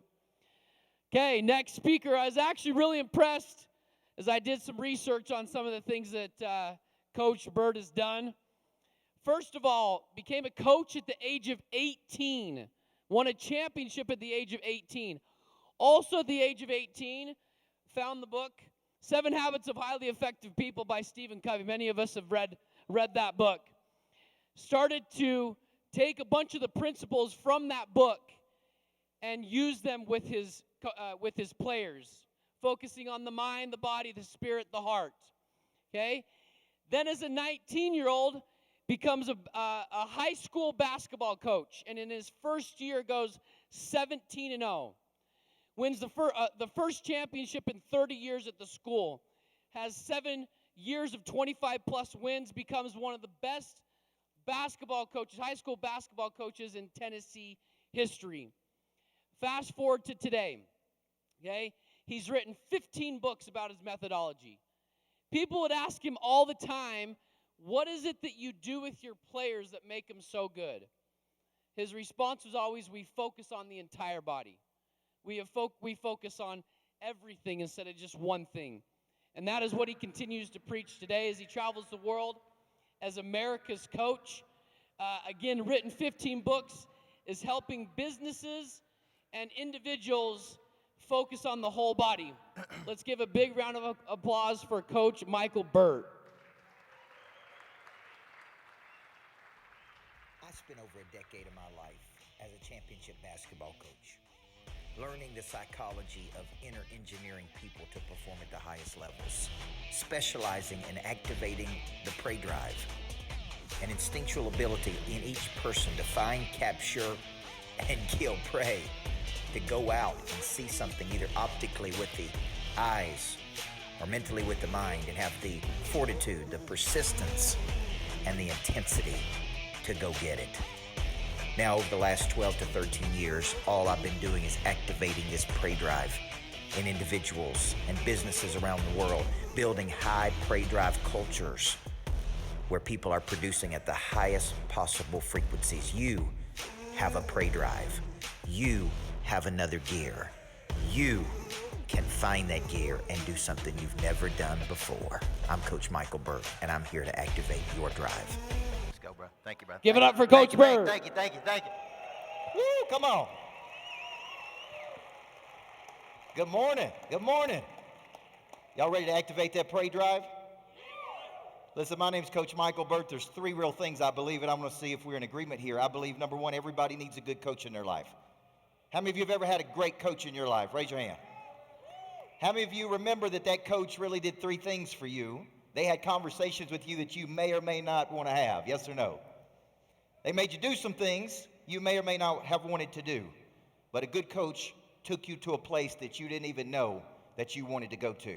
So for the next 5 minutes, with your permission, I'm going to be your coach. Fair enough? And we're going to go to work on something that if you get this right, this concept of prey drive, if you really understand how to flip the switch, if you really understand how to flip it in you, in others, in your spouse, in your team, in your kids, then you're going to play at an all-new level you've never played at in your life. Now, I learned this, as he said, as a high school basketball coach. I grew up in a small town of Tennessee, less than 2,500 people.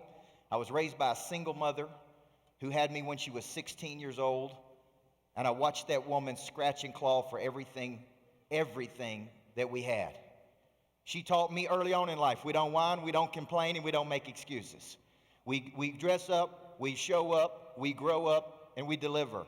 That's what she taught me early. So at 15 years old, I'm in this small town, and I'm playing basketball as a little point guard, and I get a phone call from a local junior pro coach, and he said, son, I don't know anything about coaching basketball. Would you help me coach this team? And I said, absolutely. I would love to coach this team. How many of you think you find your voice early in life? You start figuring out this thing that you're supposed to do, and when you start doing it, you have this irresistible belief for motive or action. You have this irresistible passion to do something. So I got dressed up in a suit to go down there and coach junior pro basketball.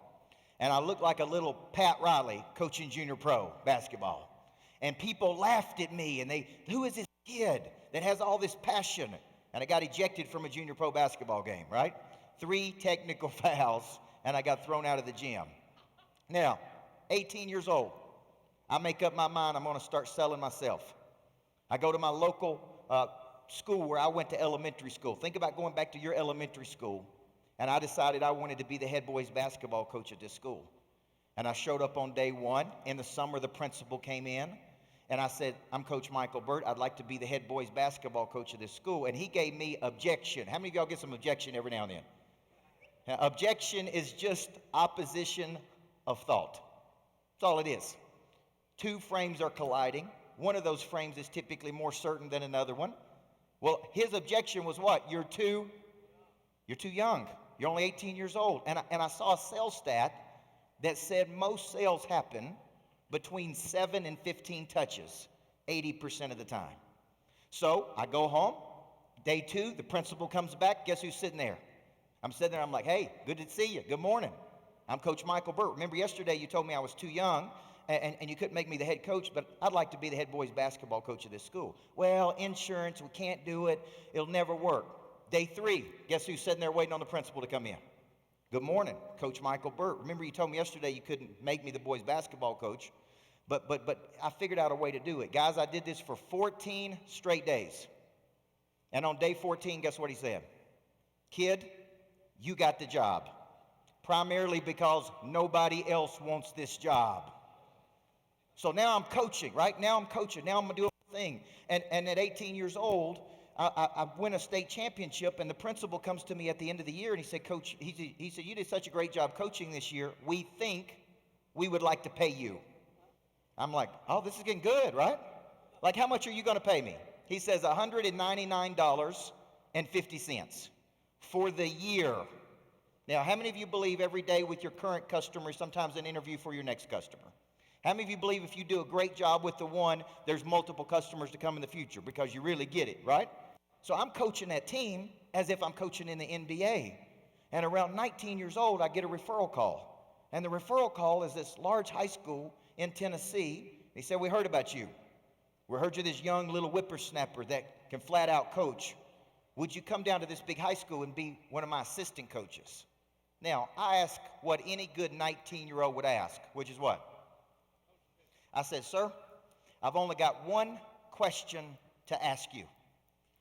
How much are you going to pay me to come down and be your assistant coach? After all, I'm already making $199.50. You may not be able to afford me. He laughs and he said, kid, I like your spunk and your personality. We're going to pay you $2,000. I said, $2,000? Man, I will be there tonight, right? Now, did I just 10 times my income, yes or no? I went from $199 to $2,000. Now I'm 19 years old. Now I'm coaching the team. And I read a book that many of you have read called The 7 Habits of Highly Effective People. And in that book, I made up my mind that I was going to teach every player that I coached those 7 habits. I also taught every player the 5 dysfunctions of teams. Every player the principles of good to great. Every player the power of intention. Now imagine a 14-year-old learning these things at 14 years old. And I started to use sport to teach life. And what I came across was this concept. This is the whole person, right? This explains almost everything in the world, because when you understand this one thing, you understand that each person sitting in this audience today is made up of these 4 parts. A body, which represents skills. A mind, which represents knowledge. A heart, which represents passion, drive, energy, enthusiasm, what I refer to as pray drive. And a spirit, which represents faith, confidence, belief in a higher power. When you understand this, I started to say to myself, I'm going to use this model to coach those kids. I'm going to touch the body, the mind, the heart, and the spirit. How many of you believe, what good is it to have knowledge with no desire? What about skill with no confidence? What about confidence with no skills? That's called arrogance, right? So when you think about it, when I'm coaching any person today, I am looking at the whole person, and I'm going, oh, this dude is lacking skill. This dude is lacking desire. This person is lacking knowledge. This person is lacking confidence. And mamas and daddies would drop their daughters off to me at 14 years old, and they all said the same thing. Coach, my daughter's got a lot of what? What do you think they said? Yeah, somebody said issues. They're right about that. Drama, yes. Attitude, yes. But most of the time they said my daughter's got a lot of potential. And I would look that mom and dad in the eye, and I would say a simple question. I said, I got a hard question to ask you. And you're probably not going to like it. But is your daughter watching you reach your potential? And those moms and dads would go, ooh, coach. Like, I didn't know you were going to be coaching me. Is it not hypocritical for me to tell my 7-year-old daughter that she has potential when she's not watching her dad reach his? See, every morning when I send my 7-year-old daughter off to school, I look at her and I say, sweetheart, today we're going to do something big. And she puts her hand back up to me and says, big, Daddy. You see, I'm teaching her and showing her. And not long ago, we were playing tennis, and she's only 7 years old, and she was having a hard time hitting the ball, and we were going back and forth, and she was getting mad, and she was getting upset, and she was going, I can't do it, I can't do it, I can't do it. And I said, look, time out. We went over and we sat down, and I said, sweetheart, I don't ever want to hear you use those words again. I can't. You can say I'm trying. You can say I'm learning. You can say I'm getting better. But I do not want to hear you use the words I can again. And we went back out, and guess what? She missed the ball. Guess what she said? Daddy, I'm trying. Daddy, I'm learning. Daddy, I'm getting better. Now, just 2 nights ago, we were at our house, and my daughter said to me, Daddy, I want you to do a cartwheel. And I looked at her and said, I can't. And my 7-year-old daughter stopped what she was doing, looked at me, and she says, I don't ever want to hear those words come out of your mouth again. Daddy, you can say you're trying, you can say you're learning, but you cannot say I can't. At 7 years old, we're teaching her that. Is that right? That's Pray Drive. Pray Drive is that activation. So when you're thinking about what we're going to talk about today, when I begin coaching the whole person, the body, the mind, the heart, and the spirit of each player, and tapping into the deepest part of their nature, we begin to win games. We begin to win championships. And when I say win championships, we begin to win and win and win. That's me on championship night. There was 10,000 people there. There's nothing better in the world than being number one. My school, where I coached it, would go on to win 7 of 9 championships. And we took a place that had never won, and we began to teach them how to win by understanding the whole person. Okay? Because of that, somewhere along the way, people began to ask me, what are you doing with these kids? Like, we come watch them play, and they're so disciplined, and they're so focused, and they're so motivated. Like, what are you doing? I said, well, I don't have time to explain it, so I started writing these books. And I said, I don't have time to explain it, just read the book. How many of you have a book in you that you need to write? Raise your hand. Every hand in this room should be raised. If life is worth living, it is worth writing down. And I began to write these books, and when I wrote these books, companies began to call me. Insurance companies and salespeople all over the world, and they said, Coach, we got a lot of good people, and they got a lot of, what do you think they said? No, issues. Y'all got to pay attention. We can't get them to follow up like they're supposed to. We can't get them to show up with batteries included. We can't get them to follow through. We can't get them to get up when they get knocked down. Coach, will you come in and speak to those people? And I'd go in and speak for an hour on, in essence, how to activate the Pray Drive in the person. And I was speaking at Dell Computers, and I got finished speaking for an hour, and the main guy came to me and said, will you come back, Coach? We really loved it. Will you coach our people? I said, no, sir. I'm not interested. Thank you, but I love these kids. I'm coaching these kids. I'm trying to win championships. I'm not interested. Thank you for buying my book. Thank you for inviting me. I'm not trying to be rude, but I got to get back to these kids. And he says to me, are you sure our people really loved it? Like, you activated something in them that hasn't been activated in a while. I saw some of their dormant faculties come alive. I saw some of the complacency wake up in them. I saw the young people want to go out there and get it more after you're done. Will you come back? No, sir. Thank you. Thank you for buying my book. I got to get back to these kids. And he reaches in his pocket and he pulls out a check.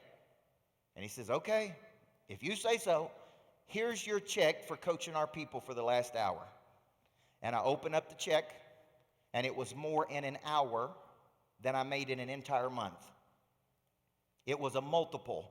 I was working 80 hours a week to make this amount. That's 320 hours a month. Then in 1 hour, I made this much money, more than I did in the 320 hours. Anybody want to know what I said then?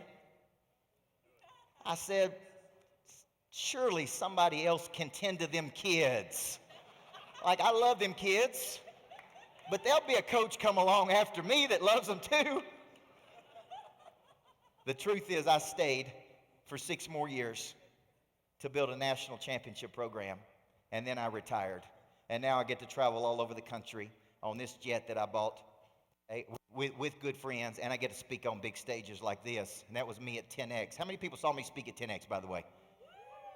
I want to tell you something. The 10X, when I spoke at 10X, it was for you, but it was also for me. Because I needed to prove to myself that I was as good as those other guys. Sometimes in life, you got to do things to prove to yourself, to build your confidence, to activate your Pray Drive, to get on a bigger stage. So when you think of what we're going to talk about today, I'm going to ask you this question. What do you want to become known for? What do you want to become known for? And I didn't think about this really until the last couple of years. I was always a coach. I was always motivating. I was always coaching people. I was always coaching businesses. And then I started saying, what have I been doing for the last 25 years of my life? What I've really been doing is activating something in a person that they did not think that they had. What I really have been doing is activating this drive. We're going to call that Pray Drive. This is the definition of Pray Drive, because at the end of the day, you have a drive in you that you probably haven't activated. Pray Drive is the instinctive inclination of a carnivore to find, pursue, and capture prey. Does that sound like a good salesperson? The term is chiefly used to describe and analyze dogs. All dogs have a Pray Drive. I believe humans have a prey drive. For some reason, that drive has not been activated. Now, you may say, you know, I'm a motivated person and I get up and get after it every day, and that is admirable. But I guarantee you, when my good friend Tim Grover speaks tonight, give it up for Tim Grover. He's one of the best people in the world. I guarantee you that he will tell you there's a huge difference between being motivated and activating this drive. You understand what I'm saying? Because even where I'm operating today is nowhere close to my potential. Now, I'm going to tell you something about my wife. My wife did drugs every single day from 21 years old to 24 years old. She grew up in a small town in West Tennessee. She had no direction. She had no guidance. She had no coach. She had no purpose. She came to the same university that I went to, but I did not know her. She floundered around in life, really from 20 to 30, going nowhere and doing nothing, hanging around all kinds of shady people. Nobody in her group was going anywhere, including her. She was selling cell phones for Verizon Wireless and hated it. She didn't even know there was a bigger future. And her company paid $50 for her to come to one of my workshops on a book I wrote called This Ain't No Practice Life. And she sat over there in the right-hand corner, and she took notes, and she ripped up the book. She said, "Can I meet with you?" 2 weeks later, she came and met with me, and she had that book, and it was highlighted and ripped up, and she's like, "Look, nobody has ever talked to me about any of these things. Nobody's ever told me I had potential. Nobody ever told me I needed to activate this drive. Nobody ever told me that I needed to do this. Nobody ever showed me this. I know there's something bigger in me. I just don't know what to do with it." Now, over the next 9 or 10 years, obviously we would go on to get married. And anytime she's hard on me, I like to remind her, "Sweetheart, for $50, you got a pretty good husband. Like, you didn't pay $5,000, you paid $50. But you know what my wife is now doing? She is now writing her own books. She is now coaching women all over the country. Some of the companies that pay me to come in and coach the company, they are now paying my wife to coach the women. Now, this is the same country girl that did drugs every day from 21 to 24 that had no purpose, no direction, no guidance. What happened to her? This drive was activated in her. How many of you know somebody right now that's got a lot of talent, but the drive has not been activated? Yeah, and it may be you. Or maybe it was activated and it has gone dormant. Now, look at this. While modern dogs are domesticated creatures that can be trained to behave in civil manners, all dogs, let me replace that, all humans have a prey drive. It's that need to go and pursue. How many of you feel miserable when you feel stuck or static or you're not moving or you're not growing? I am a miserable person when I feel like I'm not pursuing something big. When I go on vacation for longer than 3 days, like, I get miserable. I'm like the most miserable vacation partner in the world. Because after 3 days, I'm bored. I feel stuck. I feel closed up. I tell my wife, I'm like, I can't do this. Like, I got to go. I got to do something. We are hardwired to go get it. You may have suppressed this. You may have been shy about bringing it out, which is one of the number of reasons. You may be scared that other people won't like you if you pursue hard enough. But most people in the room have suppressed this drive. Now, this is what's really interesting to me. And I just came across this the other day. In many breeds of dogs, prey drive is so strong, don't miss this, that the chance to satisfy the drive is its own reward. Now, here's what it's saying. The freedom to pursue the prey is actually the reward for the dog. It's not catching the prey. Everybody see that? Now, in my company, we don't do rewards. We don't do reward trips. We don't do Starbucks gift cards. We don't do trinkets. If you hit a sale, we don't give you anything. Here's what I say. The reward is in the pursuit. The reward is in your self-satisfaction of going home tonight and saying, "I did everything I could to win today." That's your reward. You don't need a Starbucks gift card. You don't need a reward trip. What you need is to go home and look at yourself in the mirror and say, "I went out today and crushed it. I was fully prepared and I did it." That should be the reward, the ability to pursue. See, a dog that is chained up can't pursue prey. It's chained. It has no freedom to pursue. Now, these are 3 parts of prey drive. And I want you to think about this. Part 1, activation. The switch is awakened. The curiosity is activated for more of something. Okay? Now, if you study every motivational theory in the world, every motivational theory says the same thing. Satisfied needs do not motivate people. Only unsatisfied needs. So what happens to a person, and I see this all the time, especially with guys and girls that start making about $250,000 a year, and they start going, you know, I'm making good money, I got a good life, I like the car I drive, I like the house I live in. What is happening to them is their needs have been met, and it is a suppressor of prey drive. Because once your basic needs are met, it's like, why should I go get it? Why should I push harder? Why should I get up earlier? Why should I go do this? Because I have everything that I need. How many teams do you see that come back and win back-to-back championships? It's very unheard of, which is why when the Patriots do it that many times is really unusual, because most teams get to a point and then they have a little bit of complacency. Somebody else is hungrier. Somebody else is working harder. Somebody else is getting up earlier, right? Because why? We've won a championship. What else do we have to do? See that what happens is the prey drive becomes complacent. Complacency is a gradual settling to a place of mediocrity. Any of you send your kids off to school in the morning, and the very last thing you tell them before they go to school is, listen, sweetheart, here's what I want you to do today. I want you to go gradually settle to a place of mediocrity. Anybody tell their kids that? Of course not. You tell them, go do something big, right? Now, second piece of prey drive is persistence. One of my favorite sayings is have a long obedience in the same direction. See, the people that are really great that you see in the world, they haven't been doing this for one day or 1 week or 1 year. They've been doing it for 20 years or 30 years. It looks easy. It ain't easy. I remember going and watching a big-time performer perform, and I used to sit in the back in the cheap seats, you know, when and I would say, man, it looks so easy. Get up there and sing, and it must be such a great gig. And then I went one night and I said, no, I want to sit on the front row.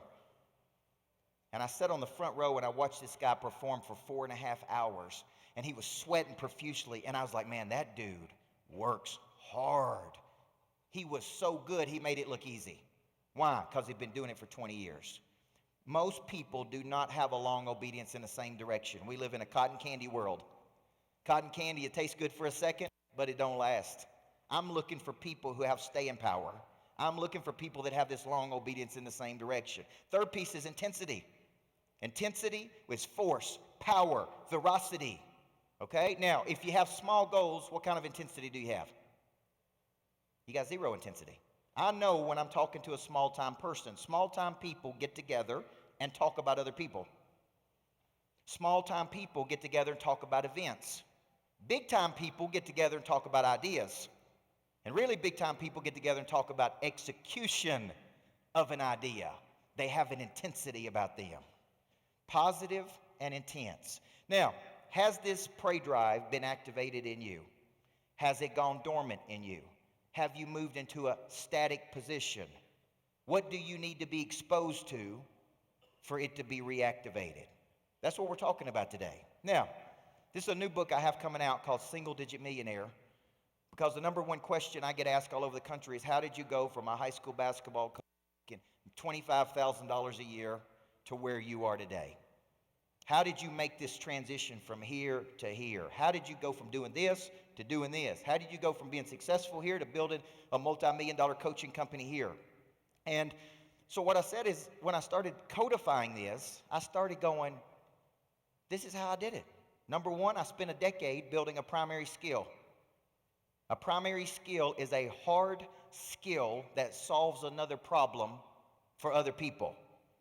Okay? A primary skill is the number one thing you're good at. For some of you, it's connecting immediately. For some of you, it's making a person feel comfortable. For some of you, it's overcoming some objection. For some of you, it's the ability to connect to anybody, anywhere, anytime. For some of you, it's how you explain your services and value. For some of you, it's the enthusiasm and energy you bring to the table. What is your primary hard skill? For me, it was engineering people through the whole person. It was understanding how to activate prey drive. Now, once you have this hard skill that most people don't have, by the way, or they don't know what it is, you then spend a decade building demand for that skill. You market that skill. You refine that skill. You use that skill. And then what happens is you wake up one day and you say, man, there's a bunch of people coming to me because I got this skill. What happens then is you start having these networks of people. Now you got all these people around you that you can exchange energy with and build structures of exchange and build deep networks and do business deals with each other and do real estate plays with each other, because now you have these deep networks. So here's what starts to happen.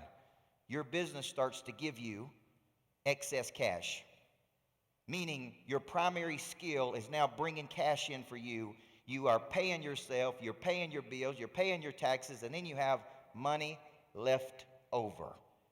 And you start taking that money that's left over and you begin reinvesting that money for your long-term wealth. Now, you guys know this. When you make money, what's the first thing you should invest in? You. Do you know how hard it is to get a person to invest in themselves today? Like, we will send kids to a horse camp, basketball camp, gymnastics. Like, I'll send my daughter to all those things. What are they doing? Growing her skills. But adults will not spend money on growing their skills. Your hard skill is in direct proportion to your income. If you want to make more income in 2020, get better at your hard skill. The stronger your skill is, the more money you're going to make. So refinement of that skill is very, very important. Now, when you think about this, one of the things I'm going to do for every person in this room is I'm going to give you a copy of this book. I'm going to give you the ebook. Is that fair enough? And I'm going to give you 4 hours on video of me breaking this book down. All you have to do is text that number right there. So get that number and text it.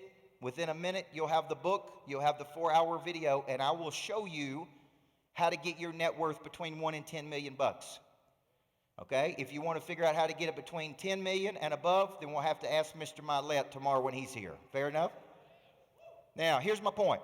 When you think about this concept of primary skill, build demand, build teams of people that are coming to you, take excess cash, reinvest it in something. You say, well, what could I reinvest it in? Okay? We teach a concept called intentional congruence. It's where everything in your life is feeding everything in your life. Now, let's look at the person. If you're a whole person, are you working on the body every day, yes or no? You're doing something for the body every day. Okay, I hired a full-time trainer on my payroll to work me out 7 days a week.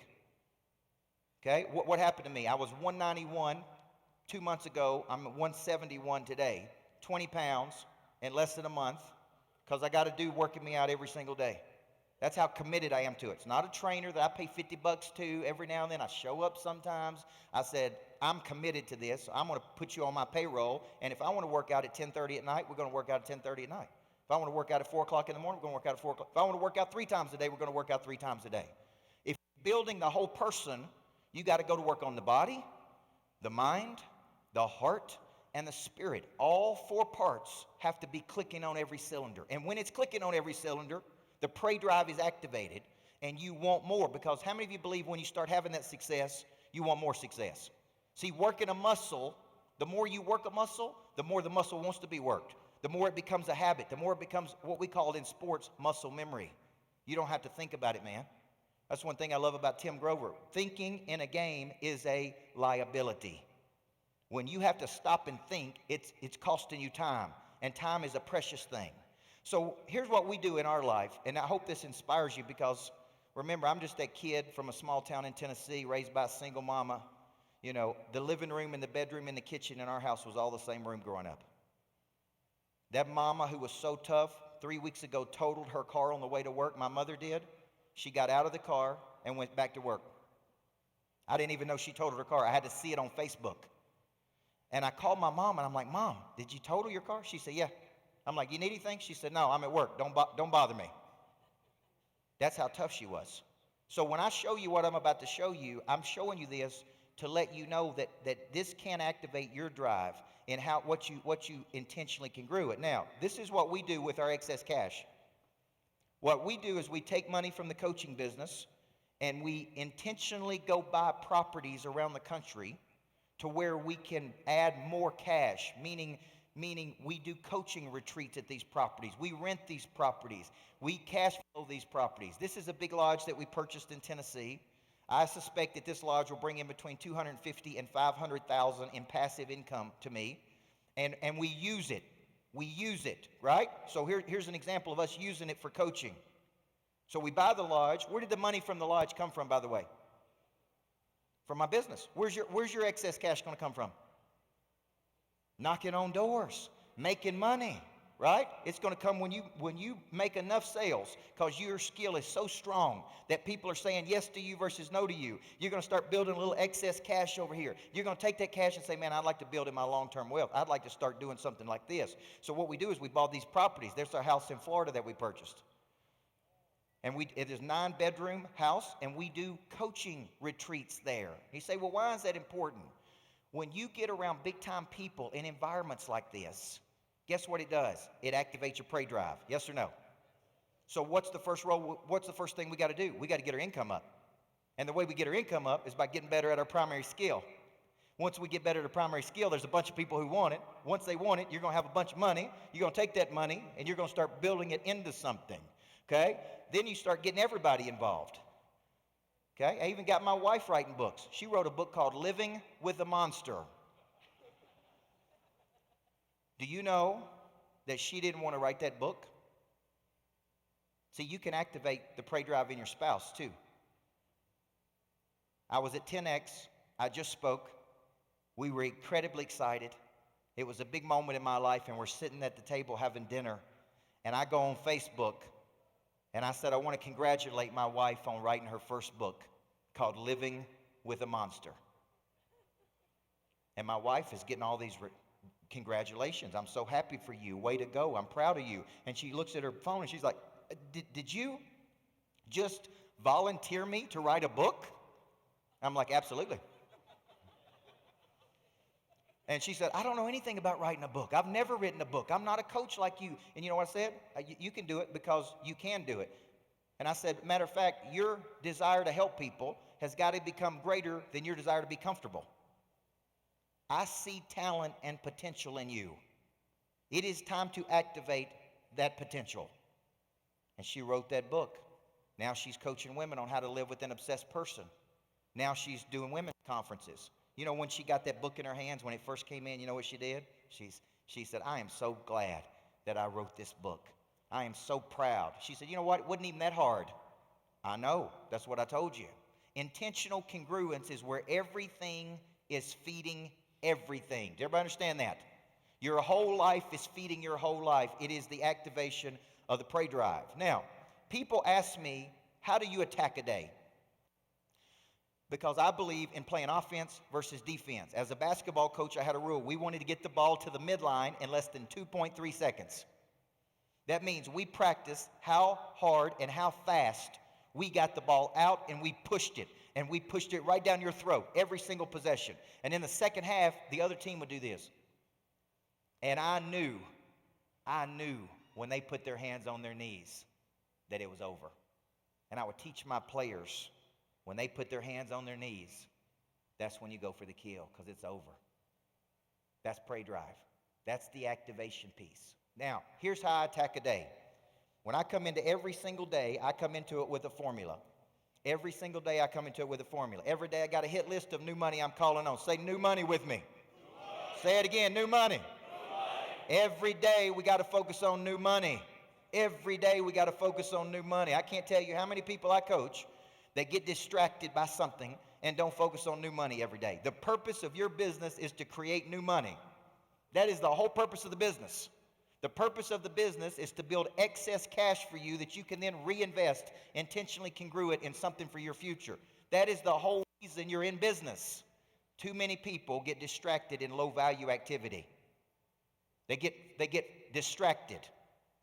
Okay? I asked Tim once, do big time players ever lose their confidence? He said they never lost their confidence, but they did lose their focus. Big time people don't lose their confidence, they lose their focus. They get distracted by something silly. They get distracted by some drama. They get distracted because the last person didn't sign up. They get distracted by something in the past that's finite. You can't get distracted off this. The purpose of your business is to produce new money. Every day I got a hit list, and every day I got a farm club. Farm club are people I'm trying to close that have indicated interest. Every day I'm onboarding new customers because there's a flow, there's an energy. Every day I'm trying to get 5.7 referrals out of every customer I've got. Every day I'm trying to get 5.7 referrals out of every customer. And every day I'm trying to drive up my person of interest score by partnering with big time people, by moving about the planet. Now, this is a daily attack. If you do this every day, guess what's going to happen? You're going to make more sales. You're going to make more money. How many of you believe that selling is a game of probability? It's a game of probability. Every statistic in the world tells me that when I present an idea to a person, 16% of people will be open and interested in that idea. That's what's called early adopters and innovators. 16% of people that I present an idea to will say, I'm open to it. There will be 34% of people, they're called early majority. They may need to see it 3 to 7 times. There will be another 34% of people, that's called late majority. They will need to see it 7 to 15 times. And then there will be 16% of the people that see the ideas you present, and they ain't never gonna buy them. You can move in with these people, and it ain't happening. Now, what's the point? Out of this room right here, here's what the numbers consistently tell me. 16% of you will be interested in me being your coach. 16%. Then there'll be 34% that'll watch me on YouTube, 34% that'll listen to my podcast, 34% that'll kind of track me for a while, and maybe 2 years from today, you'll go, I want that little bald-headed dude to coach me. I want to activate my prey drive. I need somebody who knows how to get me to a higher frequency. Now, and then there'll be 16% of you that will never do anything. Okay? And that's okay. You got to decide which one you're going to be in. You're going to be in that top 16%, or you're going to be in the 34% that gets it but it takes a while, or you're going to be in the second 34% that you got to see it 15 times, or are you going to be in the 16% that comes, gets entertained, goes home and does nothing with it? So let's finish with this concept. I'm going to push through a few of these. These are activators of prey drive. These are not exclusive. These are not the only activators of prey drive. But if I was trying to activate your prey drive, I would most likely use one of these 5 things. How many of you are motivated or your prey drive is activated when you're in competition with something? Raise your hand. Look, okay? So once I know that, now I know how to motivate you. Okay? Because competition is a strong motivator. Competition brings the best out of people and it brings the worst out of people. Okay? Because of the way I was raised, scarcity, single mom, we're competing versus everybody. Everybody is a threat. Everybody we don't know who's on our team and who's not on our team. So what are we going to do? We're going to show up and fight every day. I'm a competitor. I want to win.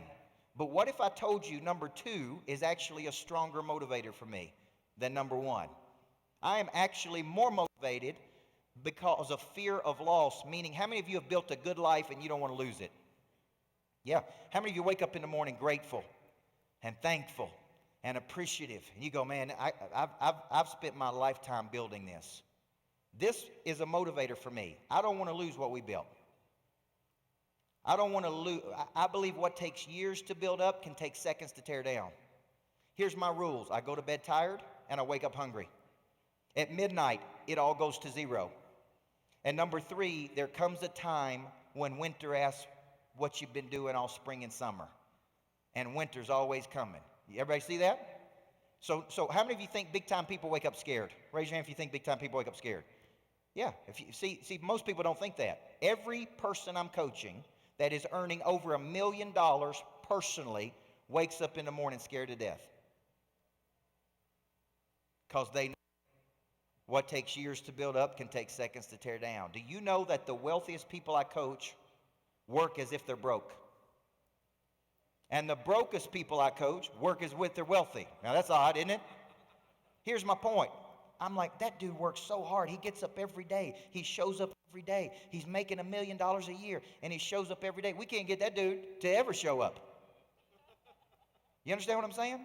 So number 2 is actually my number 1 motivator of my prey drive. I don't want to lose what I built. Number 3, inspired by others. You're inspired by other people. When you get around other people, when you go to conferences, when you hear big-time people speak, when you see big-time people doing something. How many of you it cranks that engine? Okay? Listen, if you're not listening to podcasts, if you're not watching videos on YouTube, if you're not training every day, military trains every day, world-class athletes train every day, big-time people train every day. Amateurs listen to their feelings. Professionals do not listen to their feelings. I remember seeing Lady Gaga perform once, and she was sick. And she's singing and singing and dancing and dancing. She turns around right in the middle of the concert while she's singing and throws up all over the stage. She turns back around, starts singing again. You know what I said? Now that is sexy right there. That's what I'm talking about. That's a woman right there. I like that. Because that told me how tough she was. Amateurs listen to their feelings. Professionals do not listen to their feelings. It don't matter how I feel today. I got to give you my best effort. You got to get to the point where you are feeding this inspiration to you. Environment is a big motivator of prey drive. How many of you have ever been in a low prey drive environment before? Yeah, when I first started teaching, they stuck me right beside a teacher who'd been teaching for 37 years and hated kids. Every day that woman go, why are you doing this? And why are you doing that? And why are you working so hard? Over a period of time, chipped away at me. And I began to go, you know what? Why am I working this hard? Nobody else around here works this hard. If you got a team of people or you're building a team, the number one thing you can do is build a high prey drive environment. Okay, I don't have time to show you how to do that, but we do that for some of the top people in the world. And number 5 is exposure. How many of you have been going along in life and you got some new information? And when you got new information, it opened you up to a whole new world. Maya Angelou said, when we know better, we do better. But if we don't know better, we can't do better. When you see something bigger, when you have a conversation with a person that opens your eyes, when you experience something, when you get to see something moving, it activates your prey drive. One of the number one things that activates my prey drive is this new jet that I've got. Now,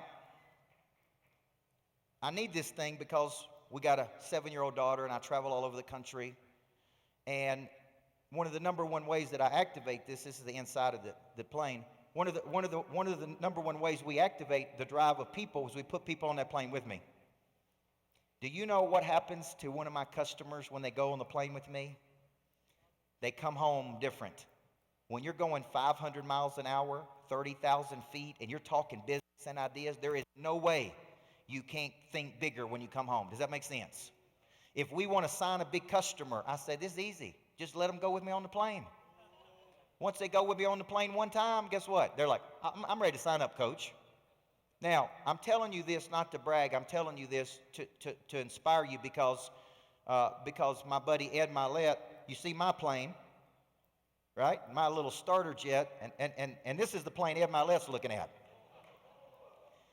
Now, so I sent a picture to Ed, and I'm like, Ed, I got a little starter jet, right? Like, see my little starter jet?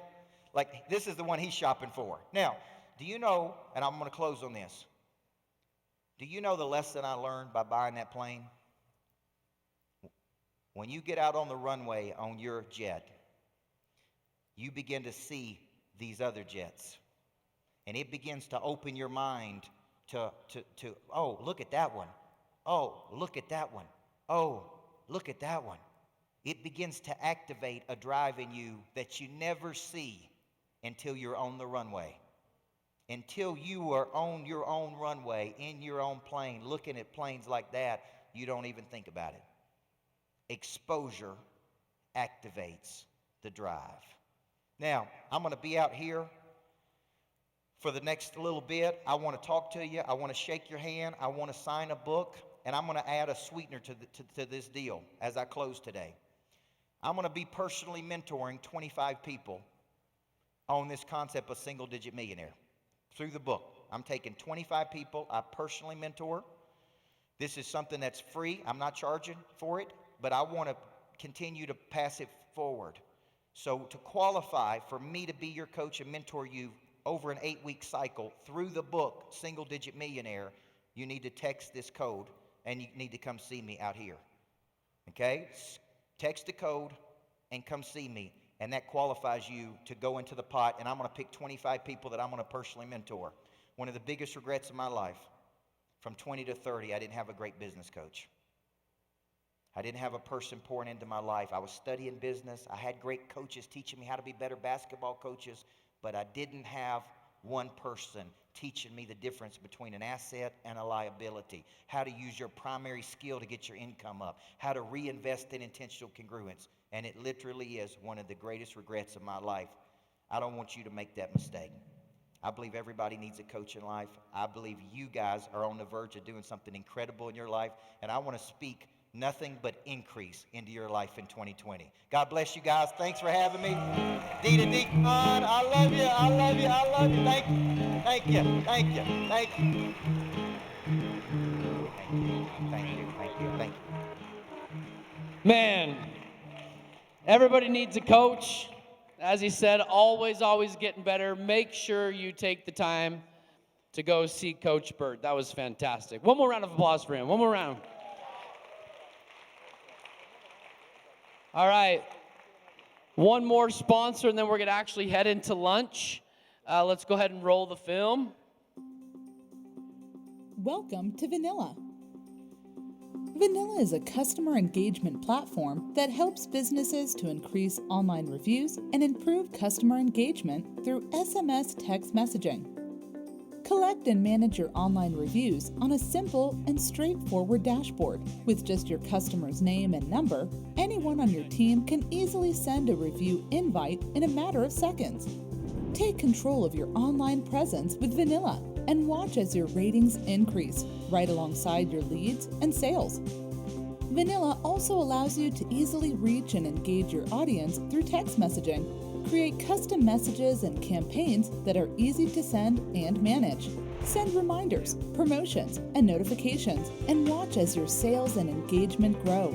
Don't let the excuses keep you from dominating your industry. Now is the best time, and your company's service is the best option for people, and they need to know.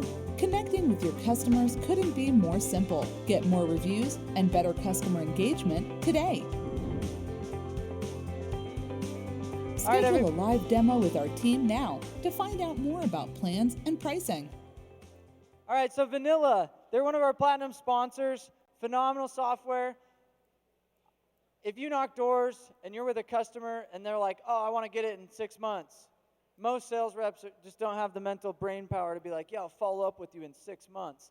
Most people, obviously, they have a lot of leads that they put through their software that literally go wasted because they never get followed up.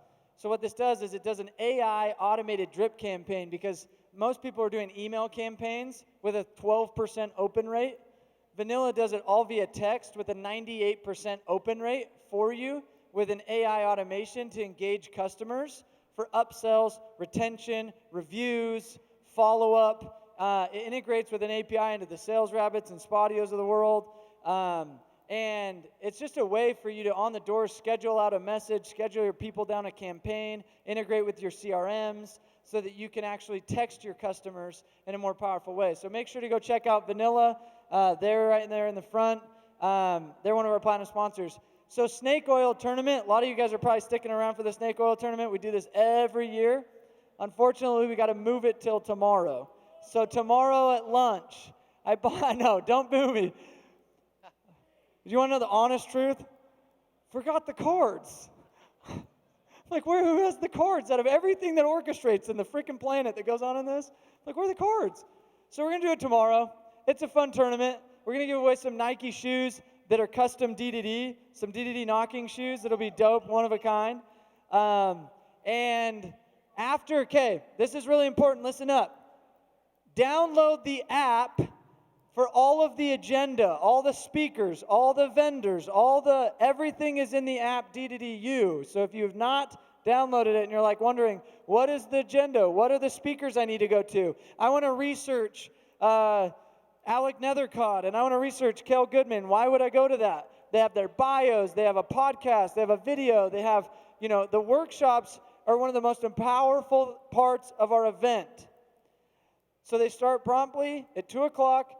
Research where you want to go. All the data is in the app, D2DU. D2DU, download it, and you have a login you created when you registered. If you have issues with the login and creation and all that, Go to the D2D Experts booth and we can help you out get your login. The agenda, the speakers, the notifications, the updates, all of that goes through that app, D2DU. So if you do not have the app, you're going to want to have that for announcements and things like that. And there's offers and all sorts of cool stuff in there. But this is the agenda. We're going to leave this up there so you can kind of anticipate where you want to go, 2 o'clock. Be back here, go enjoy, get some food. Like I said, the snake oil tournament, we did move till tomorrow. I promise you're going to want to be part of that. It is a very fun game. Just forgot the cards, like an idiot. Anything else you want to say? Just a reminder that if you're not going to the leadership breakouts, that you got the sales one right here on the main stage. Yeah, so if you are in sales and you're like, none of these topics resonate with me, Jake Bennington and myself will be doing a sales kind of training here for sales guys. But if you're in management, leadership, aspiring leaders, owners, go to the breakouts. But we were like, hey, if you're here to just learn sales and sales only, stay here and we're going to do a cool workshop at 2 o'clock. So reminder to go straight to the workshop straight unless to you're the coming workshops. here. Workshops start at 2. You guys are adults. Make sure to check your time.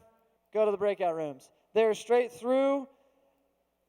Past the booths, go that way, and that's where the breakout rooms are. Straight through the hallway to the breakout rooms. They're all labeled A, B, C, D, E, F. 6 of them go on at the same time. Make your choice.